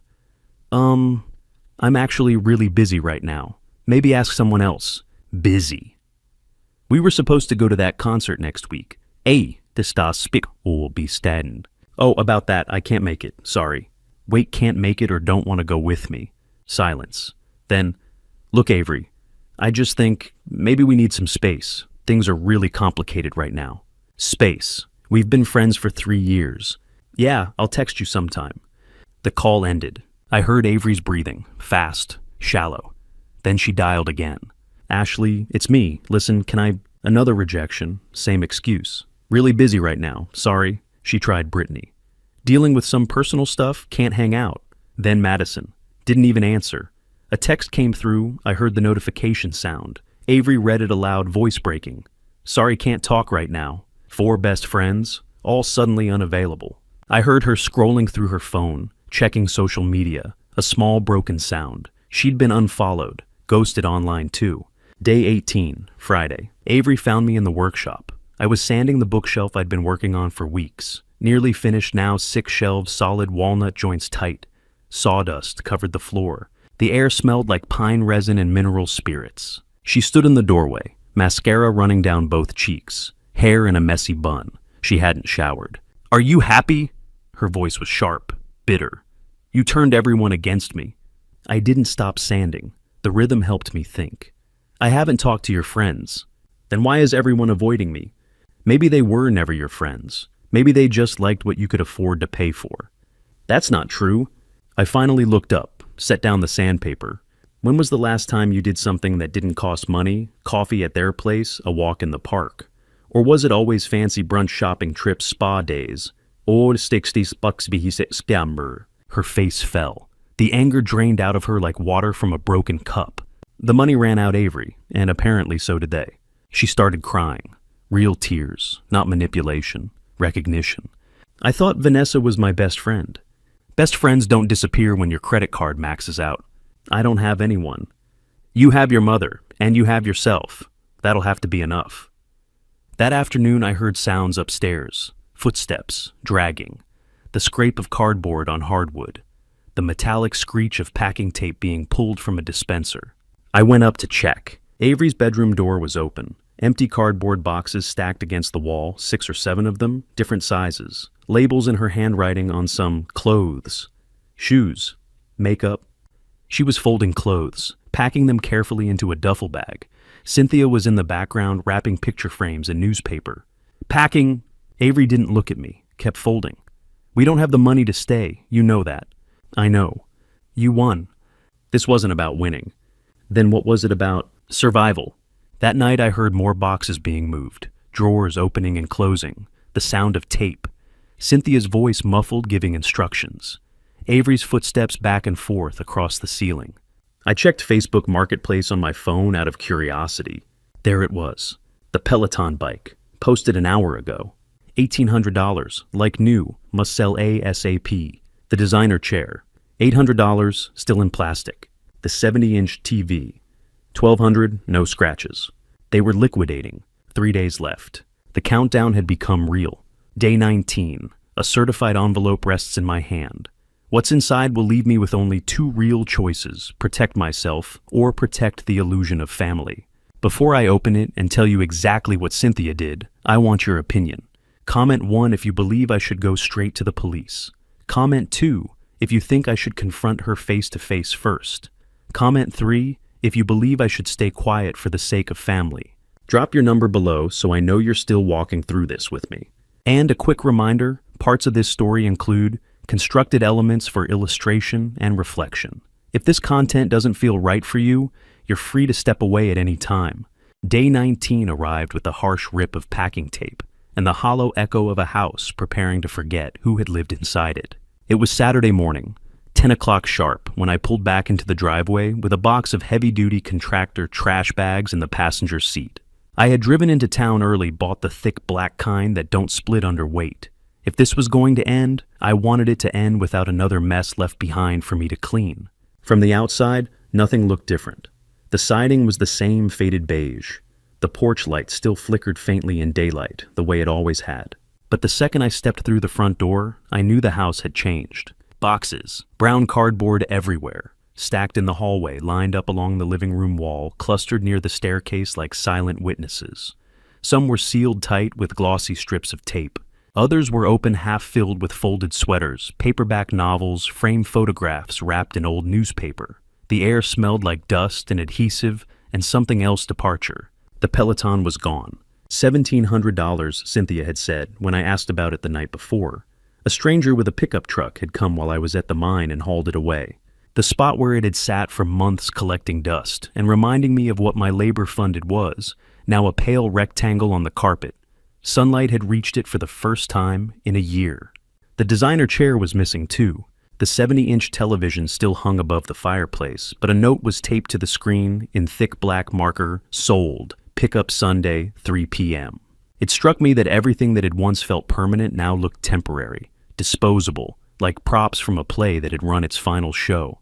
Upstairs I could hear them talking, Cynthia's voice low and strained, Avery's sharper and patient. They were deciding what to keep, what to sell, what to leave behind. The conversation sounded practical, almost businesslike. I set the trash bags on the kitchen counter and walked slowly through the living room. Without the exercise bike and chair, the room echoed differently, fewer objects to soften sound. The house felt larger and emptier at the same time.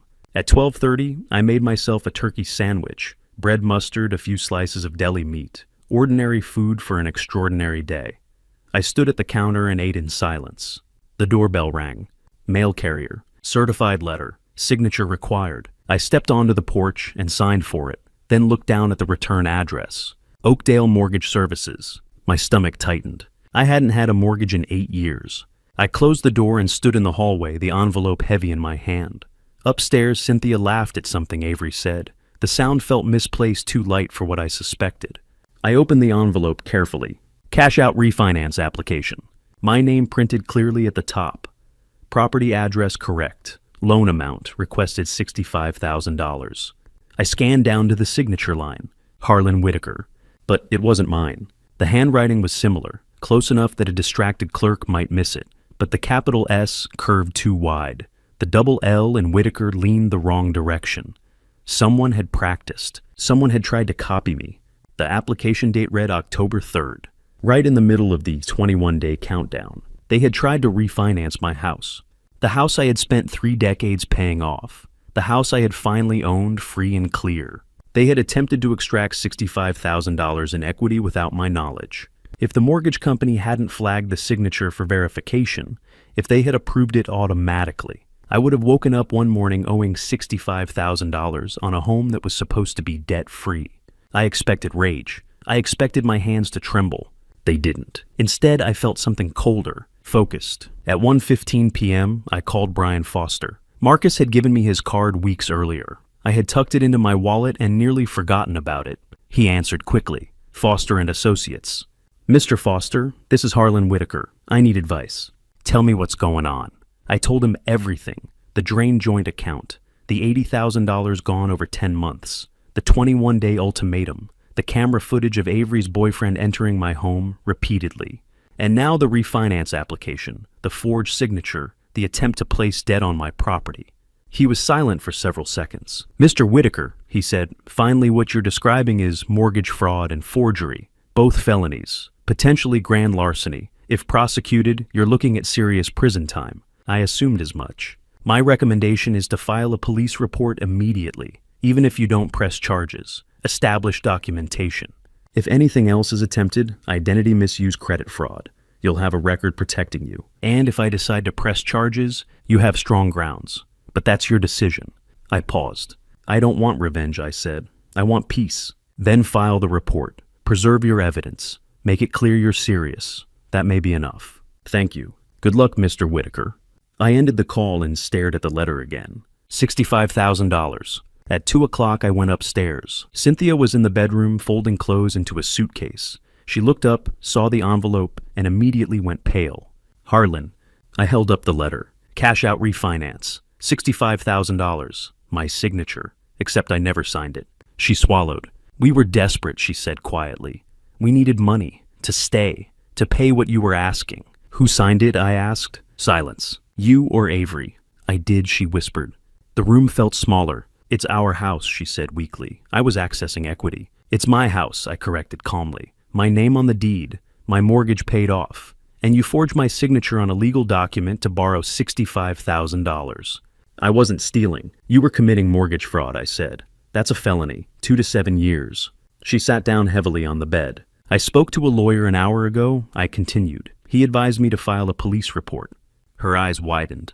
You're going to have me arrested. I'm filing a report, I said. Whether I pursue charges is my choice.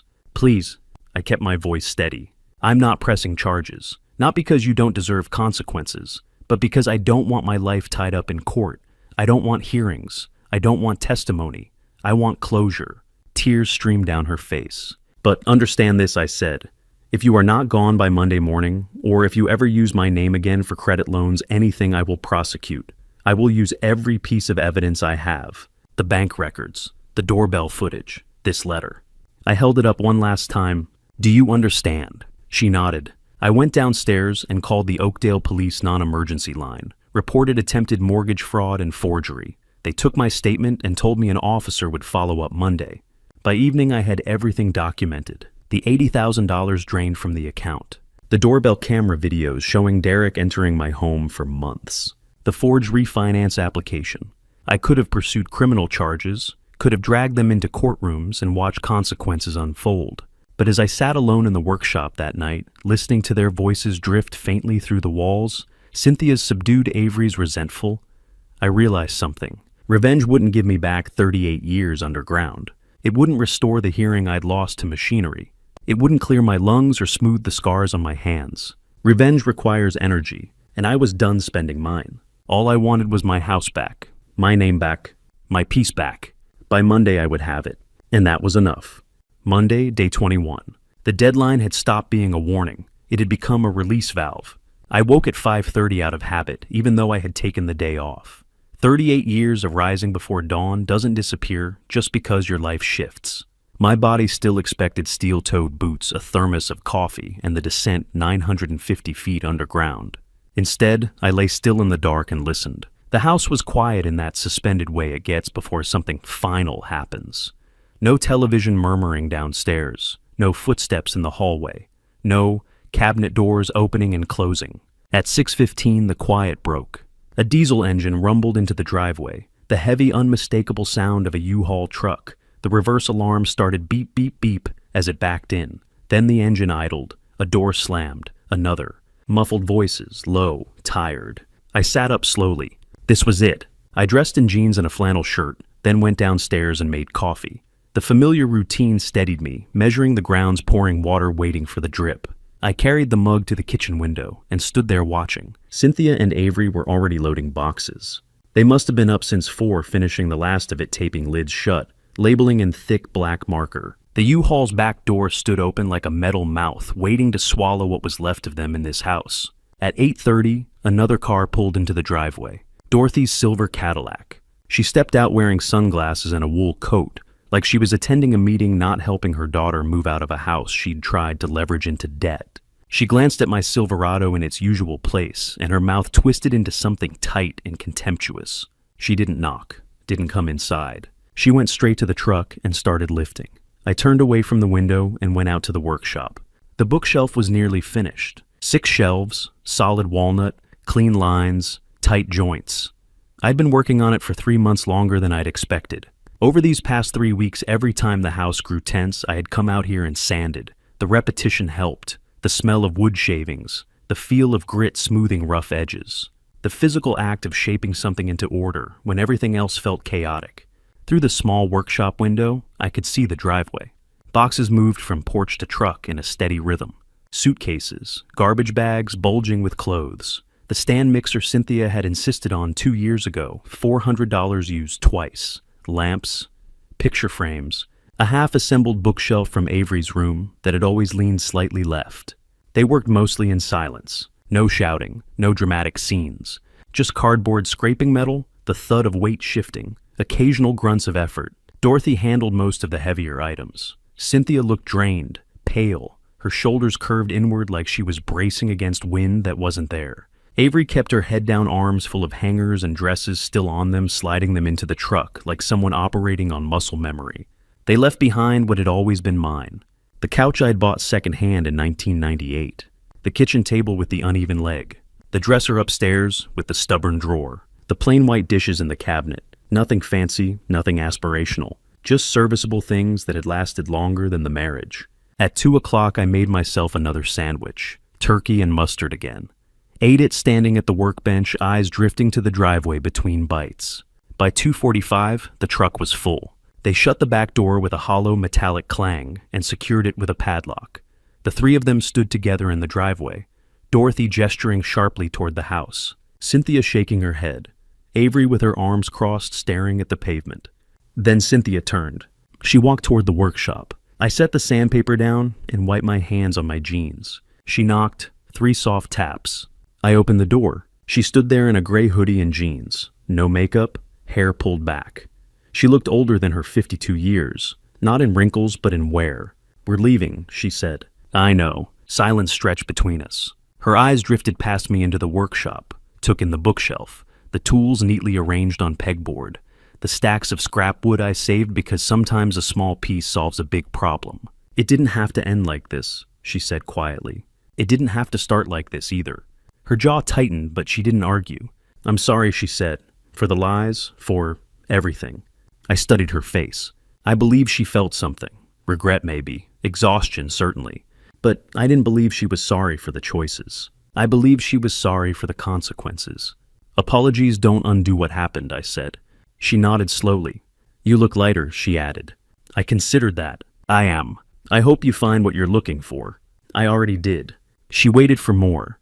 I didn't give it. She hesitated, then took a step back. "If you ever—" "No," just one word. It hung between us like a closed door. She understood. She turned and walked back toward the driveway. Dorothy was already in the driver's seat. Avery climbed into the middle, squeezed between them, staring straight ahead. The engine roared to life. The truck sagged under the weight suspension, dipped tires bulging slightly. It rolled forward, paused at the end of the driveway. Dorothy adjusted something, then made a left turn.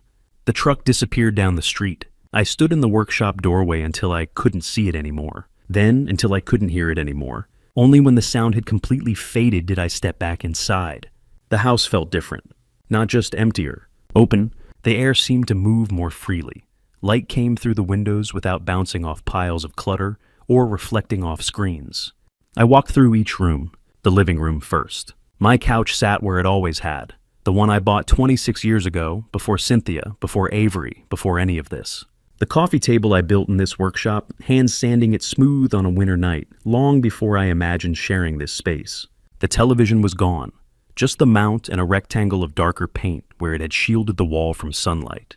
The bookshelf held my books, Louis L'Amour, Larry McMurtry, westerns about men who understood hard ground and harder decisions. The kitchen, my dishes in the cabinet, and my coffee maker on the counter. I opened the refrigerator. The masking tape labels Harlan's "Do Not Touch" were still there.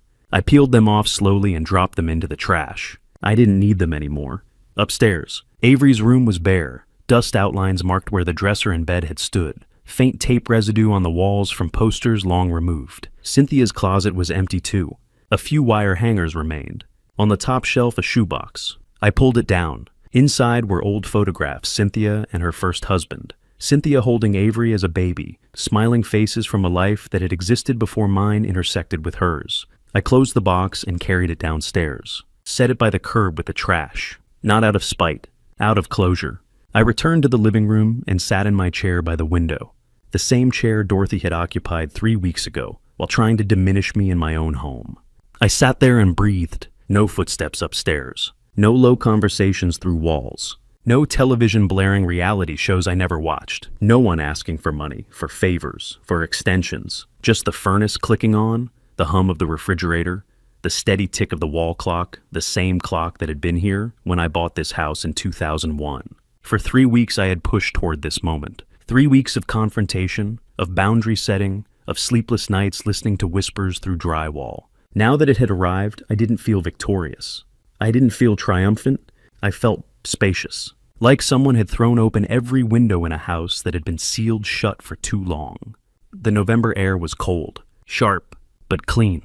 I leaned back in my chair and let the quiet settle fully into the walls. For the first time in 18 months, I could breathe without bracing for the next demand. The house wasn't lonely. It was mine.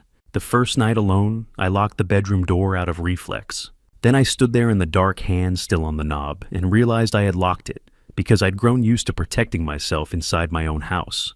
No one was here. No one was going to test the handle at 3 a.m. No one was going to shuffle down the hallway and borrow cash from my wallet while I slept.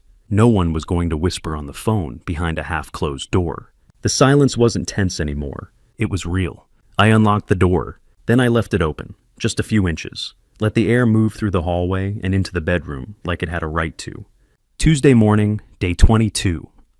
I woke at 5:30 as always. My body still ran on decades of early shifts. But instead of swinging my legs over the side of the bed and bracing for another 12-hour descent underground, I stayed seated on the edge of the mattress for a moment. The house didn't rush me. I went downstairs slowly and made coffee. The old percolator hissed softly. I carried the mug to the kitchen table and sat there watching the sun come up over the backyard. Orange light filtered through bare November branches. The grass held a thin layer of frost. No car doors slamming. No voices. Just the slow unfolding of morning. For once I didn't hurry. I decided to make breakfast. Not a quick piece of toast eaten standing at the counter. A real breakfast. Bacon, eggs, toast. When the bacon hit the skillet, the kitchen filled with that sharp, salty smell of grease. It curled into the air and clung to the walls. Cynthia had hated that smell. Said it lingered for days, seeped into curtains and upholstery. I had stopped cooking bacon years ago to keep the peace. Now I cooked a whole pound. The grease popped and snapped. The eggs sizzled in the rendered fat.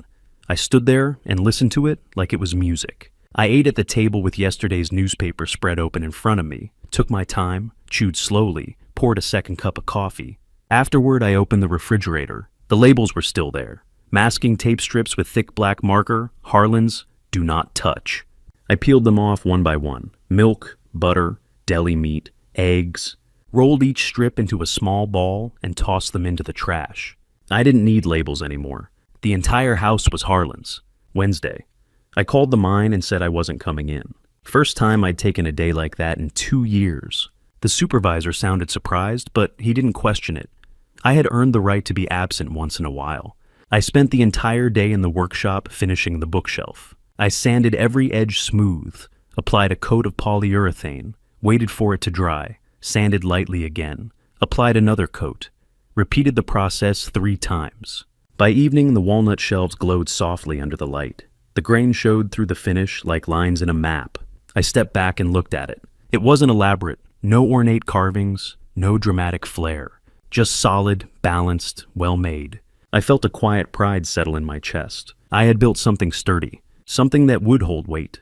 Thursday afternoon, Marcus called. "You working Saturday?" he asked. "No, got the day off. Want to fish Millbrook Reservoir. Haven't been out there in months."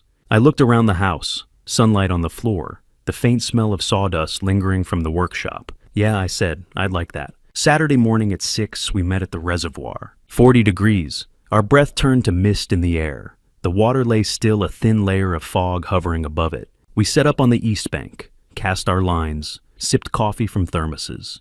We didn't talk much at first. Didn't need to. After about an hour, Marcus glanced at me. "You look different." "Different how?" "Lighter," he said. "You smiled twice already. I haven't seen that in a while." I reeled in my line and cast it again. I didn't realize how heavy it was until I set it down.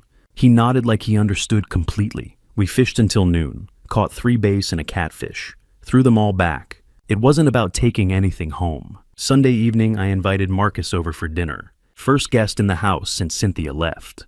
We grilled steaks on the back porch. The smell of charcoal and meat drifted into the yard. We drank beer and sat in the living room, my couch, my coffee table, my bookshelf now filled with my books. "Place feels different," Marcus said. "It is. You gonna stay?" "Yeah," I said. "It's paid for. Why would I leave?" He raised his bottle. "To staying." I clinked mine against his. "To staying." Monday, day 28. 1 week since the truck pulled away. I was in the workshop planning a piece of oak for a small side table I'd been thinking about when my phone rang. Unknown number. I considered letting it go to voicemail. Something made me answer. "Hello." A pause. Then Harlan, "Cynthia." But not the version I remembered. Her voice sounded thinner, smaller. "What do you want?" I asked. We need help." I set the plane down. "We're done," I said. I know you said that. But Harlan, we're in a bad place." I waited. The apartment we found, it's 2 bedrooms. We're splitting it 3 ways. Me, Avery, and my mother. Dorothy's living with you. She lost her house, Cynthia said quietly. Casino debts. The bank foreclosed. I almost laughed. "Sounds familiar," I said. "Don't," she snapped. Then her voice cracked. "Please don't." I stayed silent. "The landlord wants $2,000 for the deposit. We have $900. Avery's job doesn't start for 2 weeks. I'm trying to get more hours at the library, but they're cutting back." "Cynthia?" She stopped talking. "Why are you calling me?" "Because I don't know who else to call. Because we're desperate. Because you need money." Silence. "That's all I ever was," I said calmly. "A bank account with a pulse." "That's not fair." "Fair?" I kept my tone level. "You drained $80,000 from me. You tried to refinance my house. You let your daughter's boyfriend live in my home for 6 months without telling me. And now, a week after you leave, you're asking for more. It's just $2,000. A loan. I'll pay you back." "No, please." "I'm not your safety net anymore," I said. "I'm not your emergency fund. Figure it out." Her tone shifted. "I didn't think you'd actually cut me off completely," she said. "I thought you'd still care." "I cared for 18 months, I replied. "You use that." "You're being cruel." "I'm being clear." Another long silence. "I was wrong about you," she said. "I thought you were kind." "I am," I said. "Just not to people who steal from me. If that's how you want to remember this." "Cynthia," I interrupted. "I don't want to remember this at all." She hung up. I stood there holding the phone, waiting for guilt, for the urge to send the money, for the old reflex to fix things. Nothing came, just quiet. I set the phone down and picked up the plane, ran it smoothly along the oak. That night I sat at the kitchen table with a notebook and pen. I wrote a list, things I want to do. Learn new woodworking techniques, dovetail joints, inlay work. Fish once a week, maybe twice. Visit Nathan in Colorado. 3 years is too long. Fix the back porch steps. Read the Louis L'Amour books I haven't touched. 5 items. Simple. Manageable. Mine. I stared at the list for a long time. It wasn't flashy. There were no grand ambitions. Just small, steady goals. Things I'd postponed because I was exhausted, because I was stressed, because every extra dollar and ounce of energy had gone somewhere else. Now I had time. Now I had energy. Now I had space. I closed the notebook and leaned back in my chair. The house was quiet, not empty. Peaceful. This wasn't victory. It wasn't revenge. It was ownership of my house, of my money, of my time, of my future. For the first time in a long while, everything ahead of me belonged to me. And that was enough. Day 35. I thought the hard part was behind me. Then Derek Palmer's motorcycle appeared in my driveway. It was Tuesday evening, the first week of December, and the air had that sharp bite that comes with frost settling on bare ground. The sun had dropped behind the ridgeline about 20 minutes earlier, leaving the sky a dull orange fading to gray. I had just pulled my Silverado into the driveway after a quick run to the grocery store, 2 plastic bags in hand containing the basics: milk, eggs, bread, and a pound of decent coffee. The kind of shopping I could do without checking a bank balance or wondering if someone else had already drained the account. I was halfway to the front door when I heard the engine. Not the smooth hum of a car, but the deep, aggressive rumble of a motorcycle. I turned and saw him. Black Harley-style bike leather jacket zipped to the collar, no helmet. He rolled into my driveway like he owned it, cut the engine, and swung one leg over the seat with the kind of casual arrogance that told me he'd done this before. Derek Palmer. 28 years old, scruffy beard, the same face I'd seen on my doorbell camera for 6 months. The same guy who'd received $16,400 of my paycheck in the middle of the night. He didn't smile. He didn't need to. His presence was the message. I set the grocery bags on the porch steps and stayed where I was, 10 feet between us, my keys still in my hand. The driveway gravel crunched under his boots as he walked toward me, hands in his jacket pockets, breath misting in the cold air. "You Harlan Whitaker?" he asked, though he already knew the answer. "I am."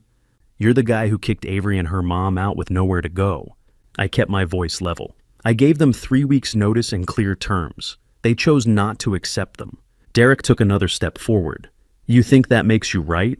You think kicking family to the curb over money makes you a good person? I think draining $80,000 from a joint account and hiding a boyfriend in my house for 6 months without permission doesn't make you family." His jaw tightened. "You owe them. I owe nothing. I already gave $80,000. That's 10 months of underground labor at 950 feet. You got 16,400 of it. I have the statements." He didn't deny it. He just stepped closer, close enough that I could smell cigarette smoke on his jacket. "You're going to fix this old man. You're going to give Cynthia the $2,000 she needs for that deposit, and you're going to apologize for being a selfish piece of..." I pulled my phone from my pocket, unlocked it with my thumb, and tapped the green phone icon. Derek stopped mid-sentence. "What are you doing?" I held up one finger, put the phone to my ear, and heard the click of the line connecting. "At 911, what's your emergency?" "This is Harlan Whitaker, 207 Maple Ridge Road. There's a man on my property threatening me. I'd like an officer sent out." Derek's eyes widened. "You're calling the cops?" I ignored him. The operator's voice was calm and professional. "Are you in immediate danger, sir? What he found despeños or steig?" "Not yet, but he's standing in my driveway making threats and he's not leaving." "Can you describe the individual?" "Male, late 20s, black leather jacket, riding a black motorcycle. His name is Derek Palmer." Derek swore under his breath, turned, and walked quickly back to his bike. He threw one leg over, fired up the engine, and glared at me from across the driveway. "You're going to regret this, old man." Then he twisted the throttle, spun the rear tire hard enough to leave a black streak across the gravel, and roared out onto Maple Ridge Road. The sound faded into the distance, but I knew he hadn't gone far. The operator was still on the line. "Sir, is the individual still on your property?" "He just left, but I have video evidence of him entering my home multiple times over the past 6 months without my knowledge, and I'd like to file a report." "Officers are en route. Stay on the line until they arrive." I sat on the porch steps, phone in hand, groceries beside me, and waited. 8 minutes later, 2 patrol cars pulled into my driveway, lights flashing, but no sirens. Officer Reeves stepped out first, a solid man in his 40s, with a buzz cut and a no-nonsense expression. Officer Carter followed, younger, sharper, a notebook already in her hand. "Mr. Whitaker?" Reeves asked. "That's me." You called about a threatening individual? Derek Palmer. He showed up uninvited, demanded money, and threatened me when I refused. Carter flipped open her notebook. Has he been here before? Not since I discovered he'd been living in my house for 6 months while I was at work. I have doorbell footage from June through September, showing him entering and leaving. Reeves raised an eyebrow. You have that footage available? On my phone, cloud stored. I can show you right now. I pulled up the app, scrolled back to June 12th, and played the first clip. Derek entering through the front door at 10:17 in the morning, Avery kissing him goodbye at 3:45. Reeves watched silently. Carter wrote. How much did he take? Carter asked. $16,400 in transfers. I have the bank statements inside. Reeves nodded. We'll need copies of those, and we'll need a formal statement about tonight's threat. I gave them everything, the timeline, the transfers, the doorbell footage, the joint account drain, the forged mortgage application.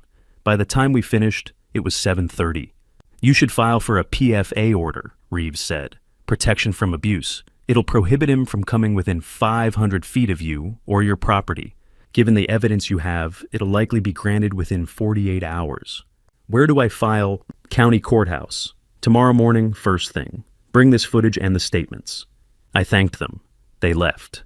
I stood in my driveway under the floodlight, watching the taillights disappear down Maple Ridge Road. Then I texted Marcus.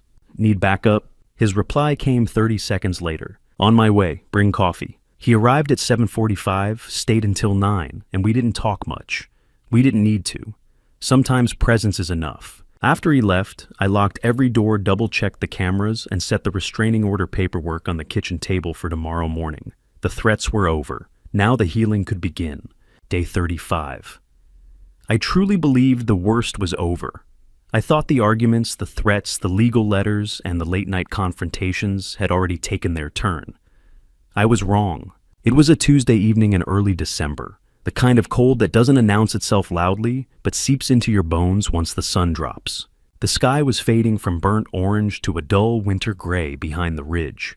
Frost had already started forming along the edges of the lawn. My breath hung in the air when I stepped out of the Silverado with 2 grocery bags in my hands, milk, eggs, bread, and a pound of decent coffee. Nothing extravagant, just the quiet pleasure of buying what I needed, without checking a balance or wondering who else had access to it. I was halfway to the front door when I heard it. Not a car, a motorcycle. Deep, aggressive, the kind of engine that announces itself before it arrives. I turned. A black Harley-style bike rolled into my driveway, like it had every right to be there. The rider didn't wear a helmet. He didn't slow down politely or hesitate near the curb. He came straight in, cut the engine, and swung one leg over the seat with casual arrogance. Derek Palmer. 28 years old, scruffy beard, leather jacket zipped high, the same face I'd seen in doorbell footage for 6 months, the same man who had quietly received $16,400 of my paycheck in midnight transfers. He didn't smile. He didn't need to.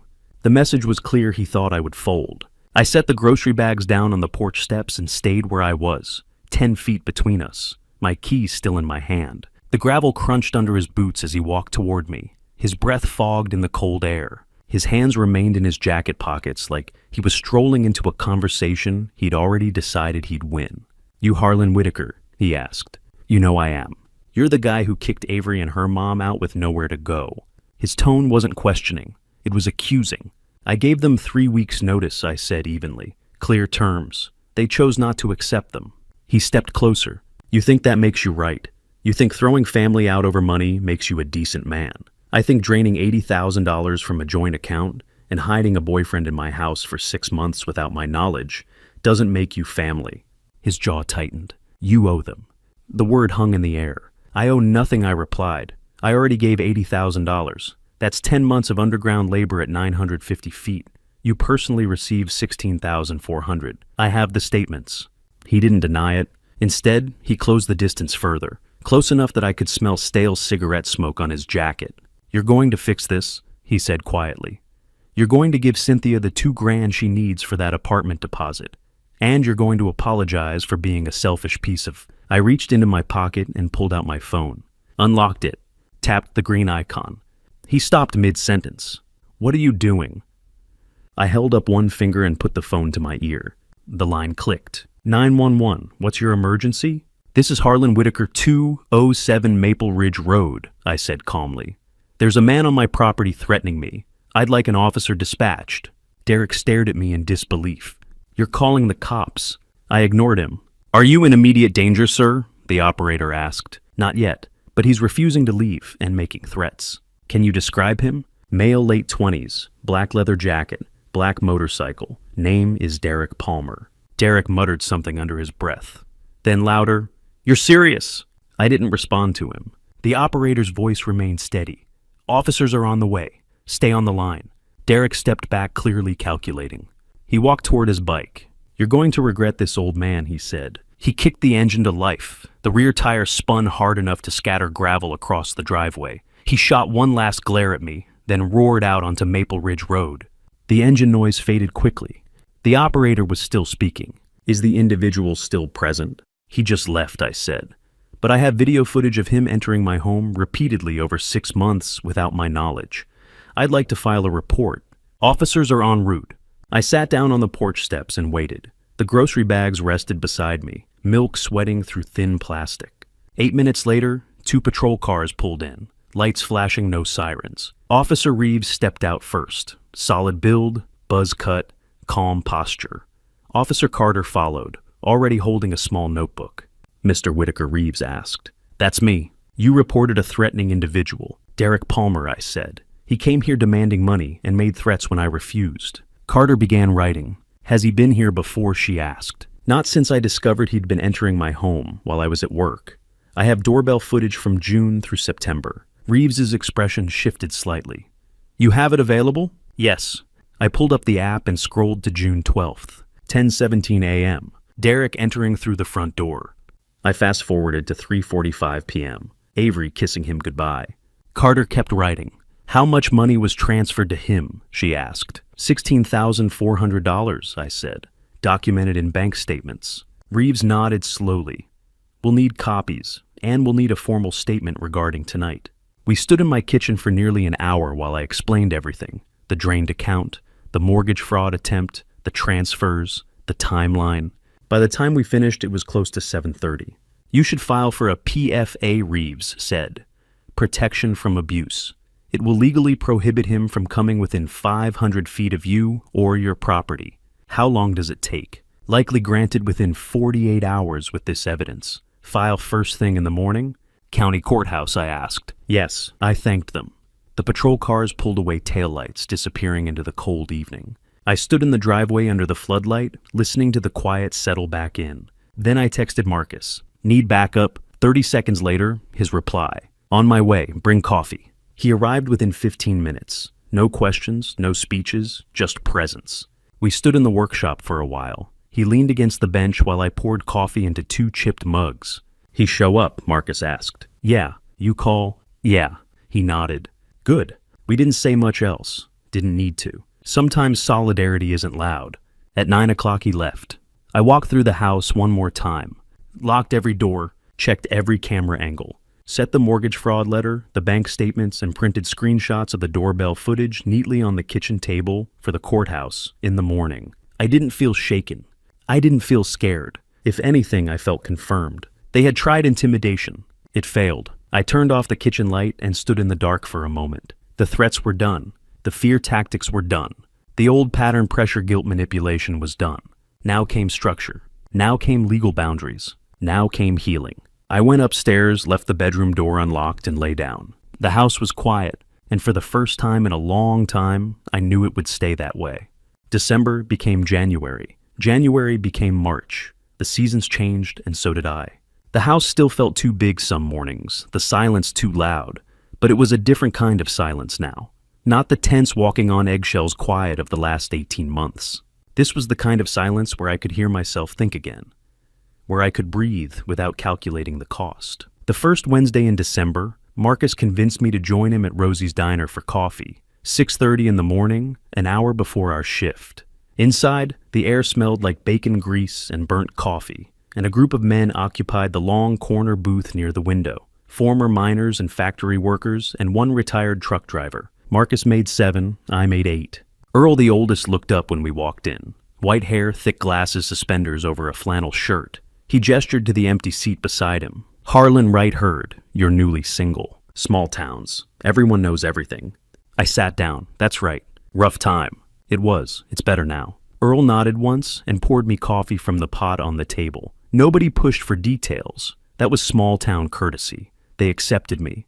That Wednesday morning ritual became an anchor. Coffee, eggs, and toast for $6.50, 45 minutes of talk about sports and weather and grandkids. Then we'd head to the mine. Simple, grounding, exactly what I needed. Mid-December. I started working on the birdhouse I'd abandoned 2 years earlier. I spent a weekend sanding, assembling, painting it a deep barn red. I mounted it on the oak tree in my backyard 15 feet up, facing east. By mid-January, a pair of cardinals had moved in. I'd watch them from the kitchen window every morning, while my coffee brewed 2 bright red flashes against bare branches. It was a small victory, but it mattered. Late December, I checked my bank balance out of habit. The number on the screen stopped me cold. $4,200. The first time I'd been over $4,000 in 10 months. I stared at it for a long moment.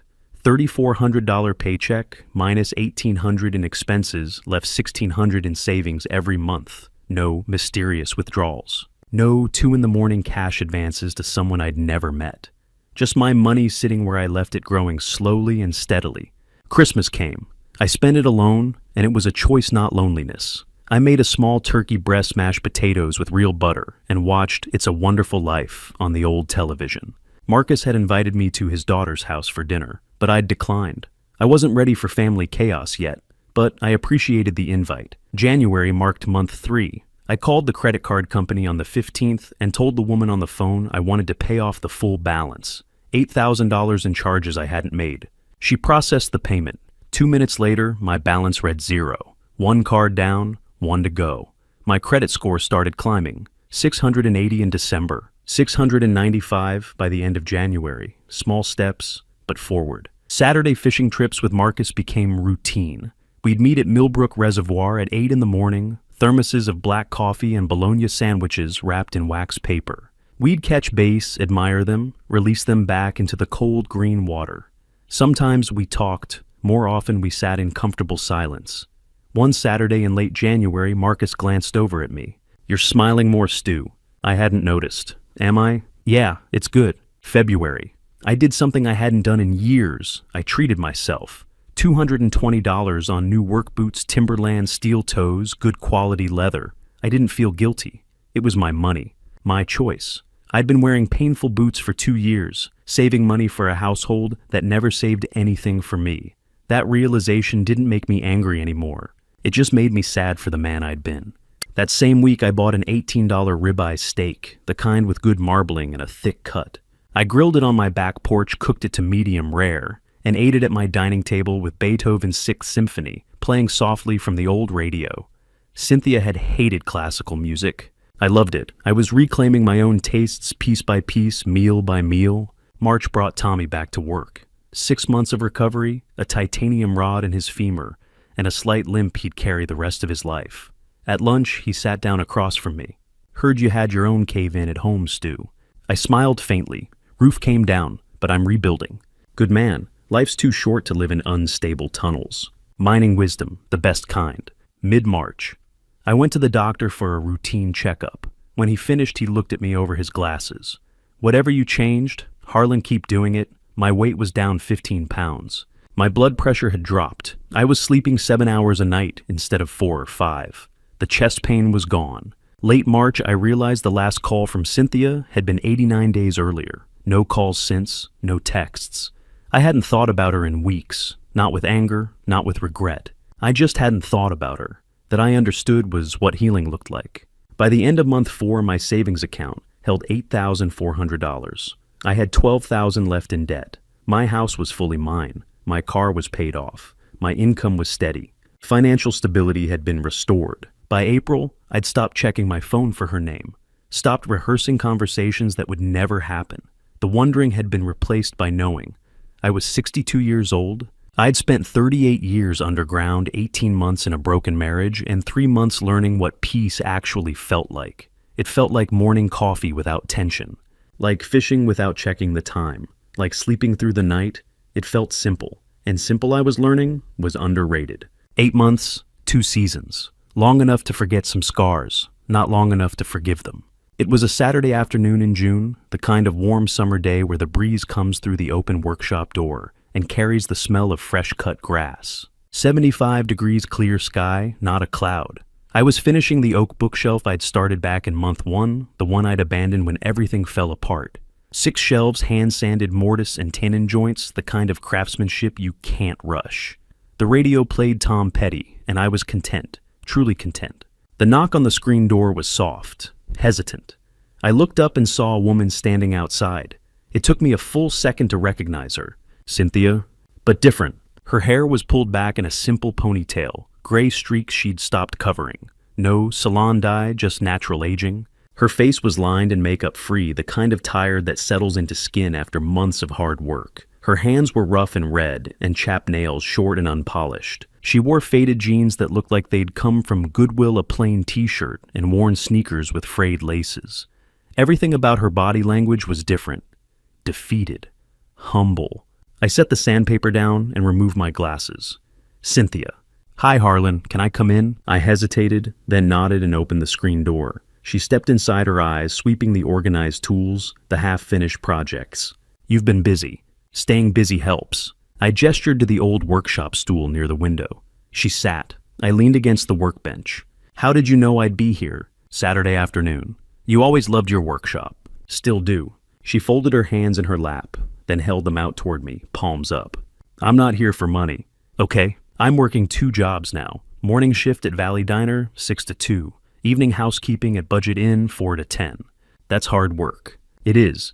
She turned her hands over, slowly showing me the damage. Rough skin, cracked and calloused from scrubbing and dish soap. My hands are always sore.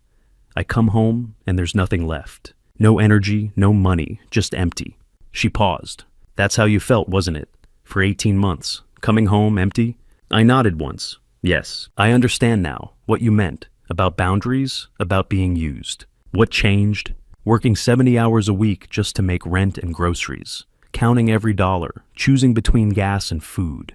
Avery and we fight now. About money. Avery works at Target. $15.50 an hour. Derek left her 2 months after we moved out. The second she couldn't send him money anymore. I'm sorry to hear that. Cynthia looked at me surprised. Are you really? I'm sorry she got hurt. I'm not sorry the situation ended. He was using her the whole time. Just like... She stopped, swallowed. Just like we used you. It was the first time she'd said it that plainly. Her tears started then, not the manipulative kind I'd seen before, but the exhausted kind. I'm not asking to come back. I know that door is closed. I kept my voice gentle. It is. I just needed you to know that I see it, what we took from you. Thank you for saying that. Are you happy? I looked around my workshop. The organized tools, the half-finished projects at my own pace, the screen door open to my yard, my house, my life. I'm better than okay, Cynthia. I'm free. She nodded and the tears fell. I hope you find someone who deserves you. I'm not looking, but thank you. A long silence settled. Cynthia stood. I should go. I just needed to say it, face to face. I'm sorry, Harlan. Truly sorry. I believe you. I think you're sorry now. I wish you'd been sorry 10 months ago. But growth happens when it happens. We walked to the door together. Cynthia paused at the threshold. For what it's worth, I did love you. At the beginning. I answered honestly. I know, I loved you too. But love without respect isn't enough. She stepped outside, turned back once. Take care of yourself, Harlan. You too, Cynthia. I mean that. I watched her walk to her car. A 2008 Honda Civic, faded blue paint, dented bumper rust spots along the wheel wells. She got in, and the engine coughed twice before catching. She backed out slowly, waved once through the window. I raised my hand in acknowledgement, not invitation. The car turned onto the street and disappeared. I returned to the workbench, picked up the sandpaper, and went back to the bookshelf. My mind was already back in the present moment. Cynthia was already past tense. I finished the bookshelf that evening. 6 shelves, hand-sanded stained dark walnut, sealed with 3 coats of polyurethane. It would go to Oakdale Library on Monday, a donation. Something made with my hands that would serve the community. Cynthia had come to say goodbye. I'd let her. We'd both needed it. But as I ran my hand over the smooth wood grain one last time, I realized something. I'd already said goodbye to her months ago. Today was just her catching up. October again. 1 year since the card was declined. 1 year since everything changed. Wednesday morning, 5:45. I woke naturally, no alarm, and sat on the edge of my bed with my feet flat on the cool wood floor. I stretched my back, felt the familiar ache that 38 years underground had carved into my spine. My knees creaked when I stood. I reached for the hearing aids on my nightstand and fitted them into both ears. My body wasn't new. It wasn't healed, but I was rested. Deeply, truly rested in a way I hadn't been in years. I walked barefoot to the kitchen and made coffee the way I always did. Dark roast, 2 sugars, the smell filling the quiet house. I carried the mug out to the front porch and sat on the swing I'd repaired back in March. 6 o'clock, sunrise. The temperature hovered around 48 degrees, cold enough that frost covered the grass in a thin white sheet. The cardinals were at the birdhouse, the same pair I'd been watching since January, or maybe new ones. Mrs. Peterson walked her golden retriever past my house, and she waved. I waved back. Small town rhythm, familiar, good. I sat there with my coffee and thought about 1 year ago today. The pharmacy. The card declined. The confusion, the embarrassment, the beginning of awareness. If someone had told me then where I'd be now, sitting on my own porch in my own quiet, would I have believed it? Probably not. But here I was. 6:30. I drove to Rosie's Diner. The Wednesday coffee group was still going strong, had been for nearly a year now. Earl, Marcus, Pete, Doc, Johnny, Ray. They looked up when I approached, and Earl gestured to the empty chair they always left for me. "Stu, how's the week treating you?" "Can't complain. Grandkid's birthday this Saturday. Big party at the house. You're invited if you want to come." "Appreciate it. I'll think about it." I probably wouldn't go. I still wasn't ready for the chaos of family gatherings. But I appreciated the invite. That mattered. We ordered coffee, eggs, toast. $6.50, same as always. The conversation moved easily. The Steelers game, the upcoming election, someone's truck breaking down. Normal, grounding, exactly what I needed. When we finished, Marcus and I walked out together. Fishing Saturday. 8 a.m. See you there. 7:30 to 6 o'clock, I was underground. Mine, number 7. Seam depth, 950 feet. The same crew. Tommy fully recovered now from his broken leg. Big Pete, Ray, a few others. The work was the same.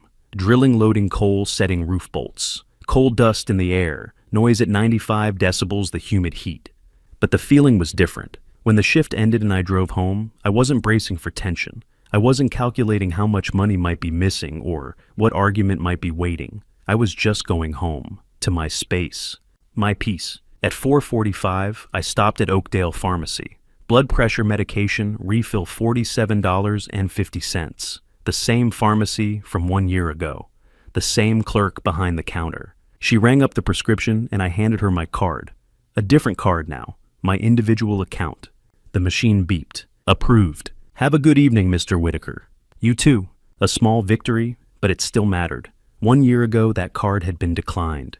Today it went through without a hitch. Full circle. I arrived home at 6:15 and entered through the back door. The house was quiet, but it was the content kind of quiet. I made dinner, grilled chicken breast, roasted vegetables. I ate at the dining table with a Mozart piano concerto, playing softly and the newspaper spread in front of me. No rush. No one asking when I'd be done. Just me, my meal, my time.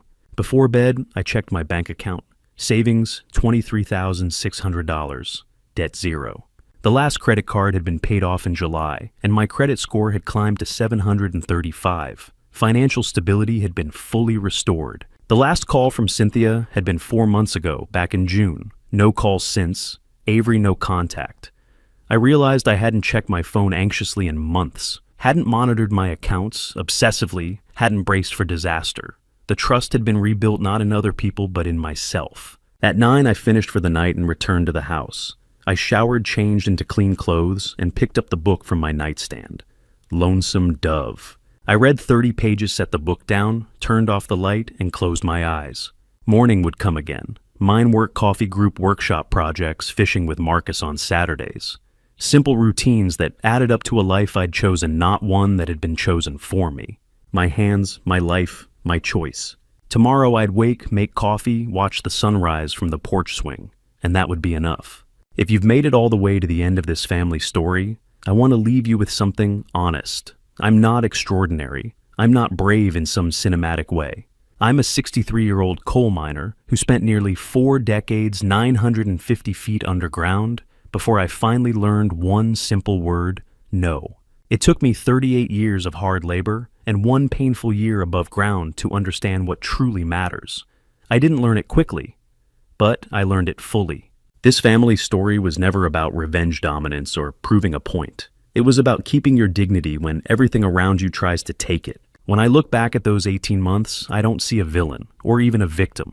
I see a man who confused love with duty. A man who believed being a provider meant endless sacrifice. A man who thought endurance was the same thing as strength. It isn't. If you take anything from this family story, let it be this: love without respect becomes erosion. Obligation without boundaries becomes exploitation. And silence in the face of family betrayal slowly destroys you from the inside out.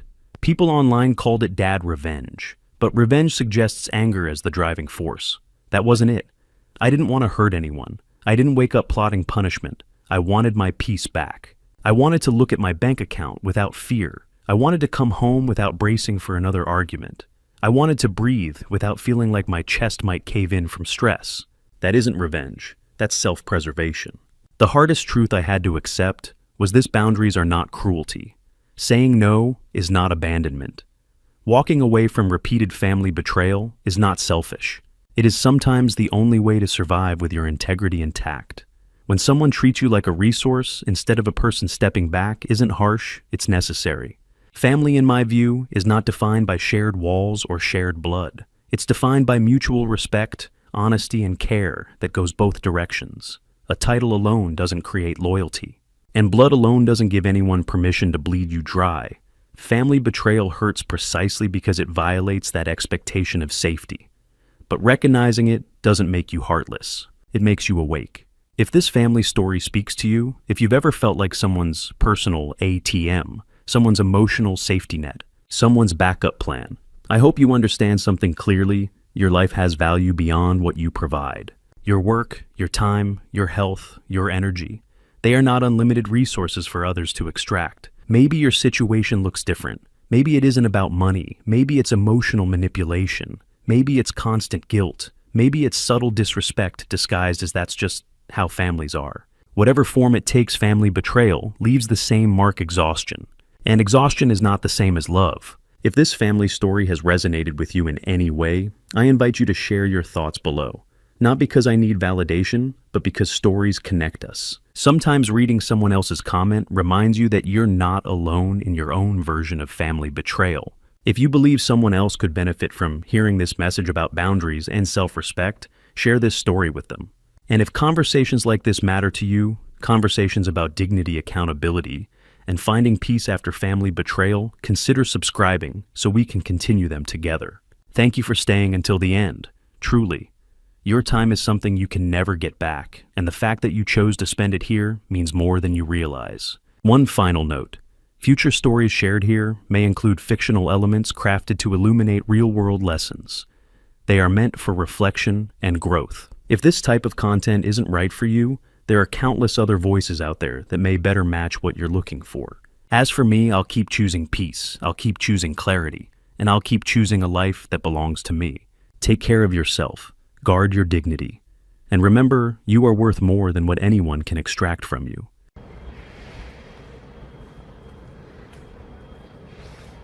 안녕수야? 아니?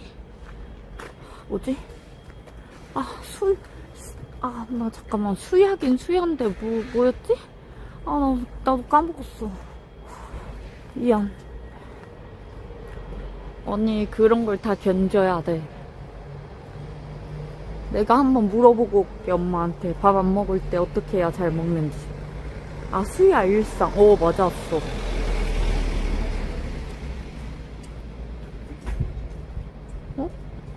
여긴가? 추워. 김밖에 안 먹어. 김이 맛있나 보네. 추워. 진짜 춥다 근데. 어이씨. 무슨 누가 봄 날씨라 했냐?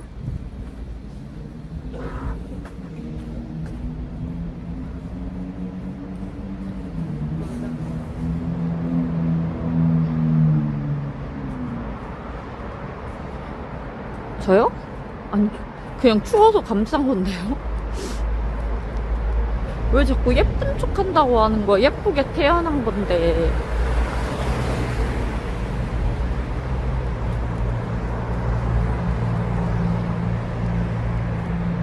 잠깐만, 여기 아닌데?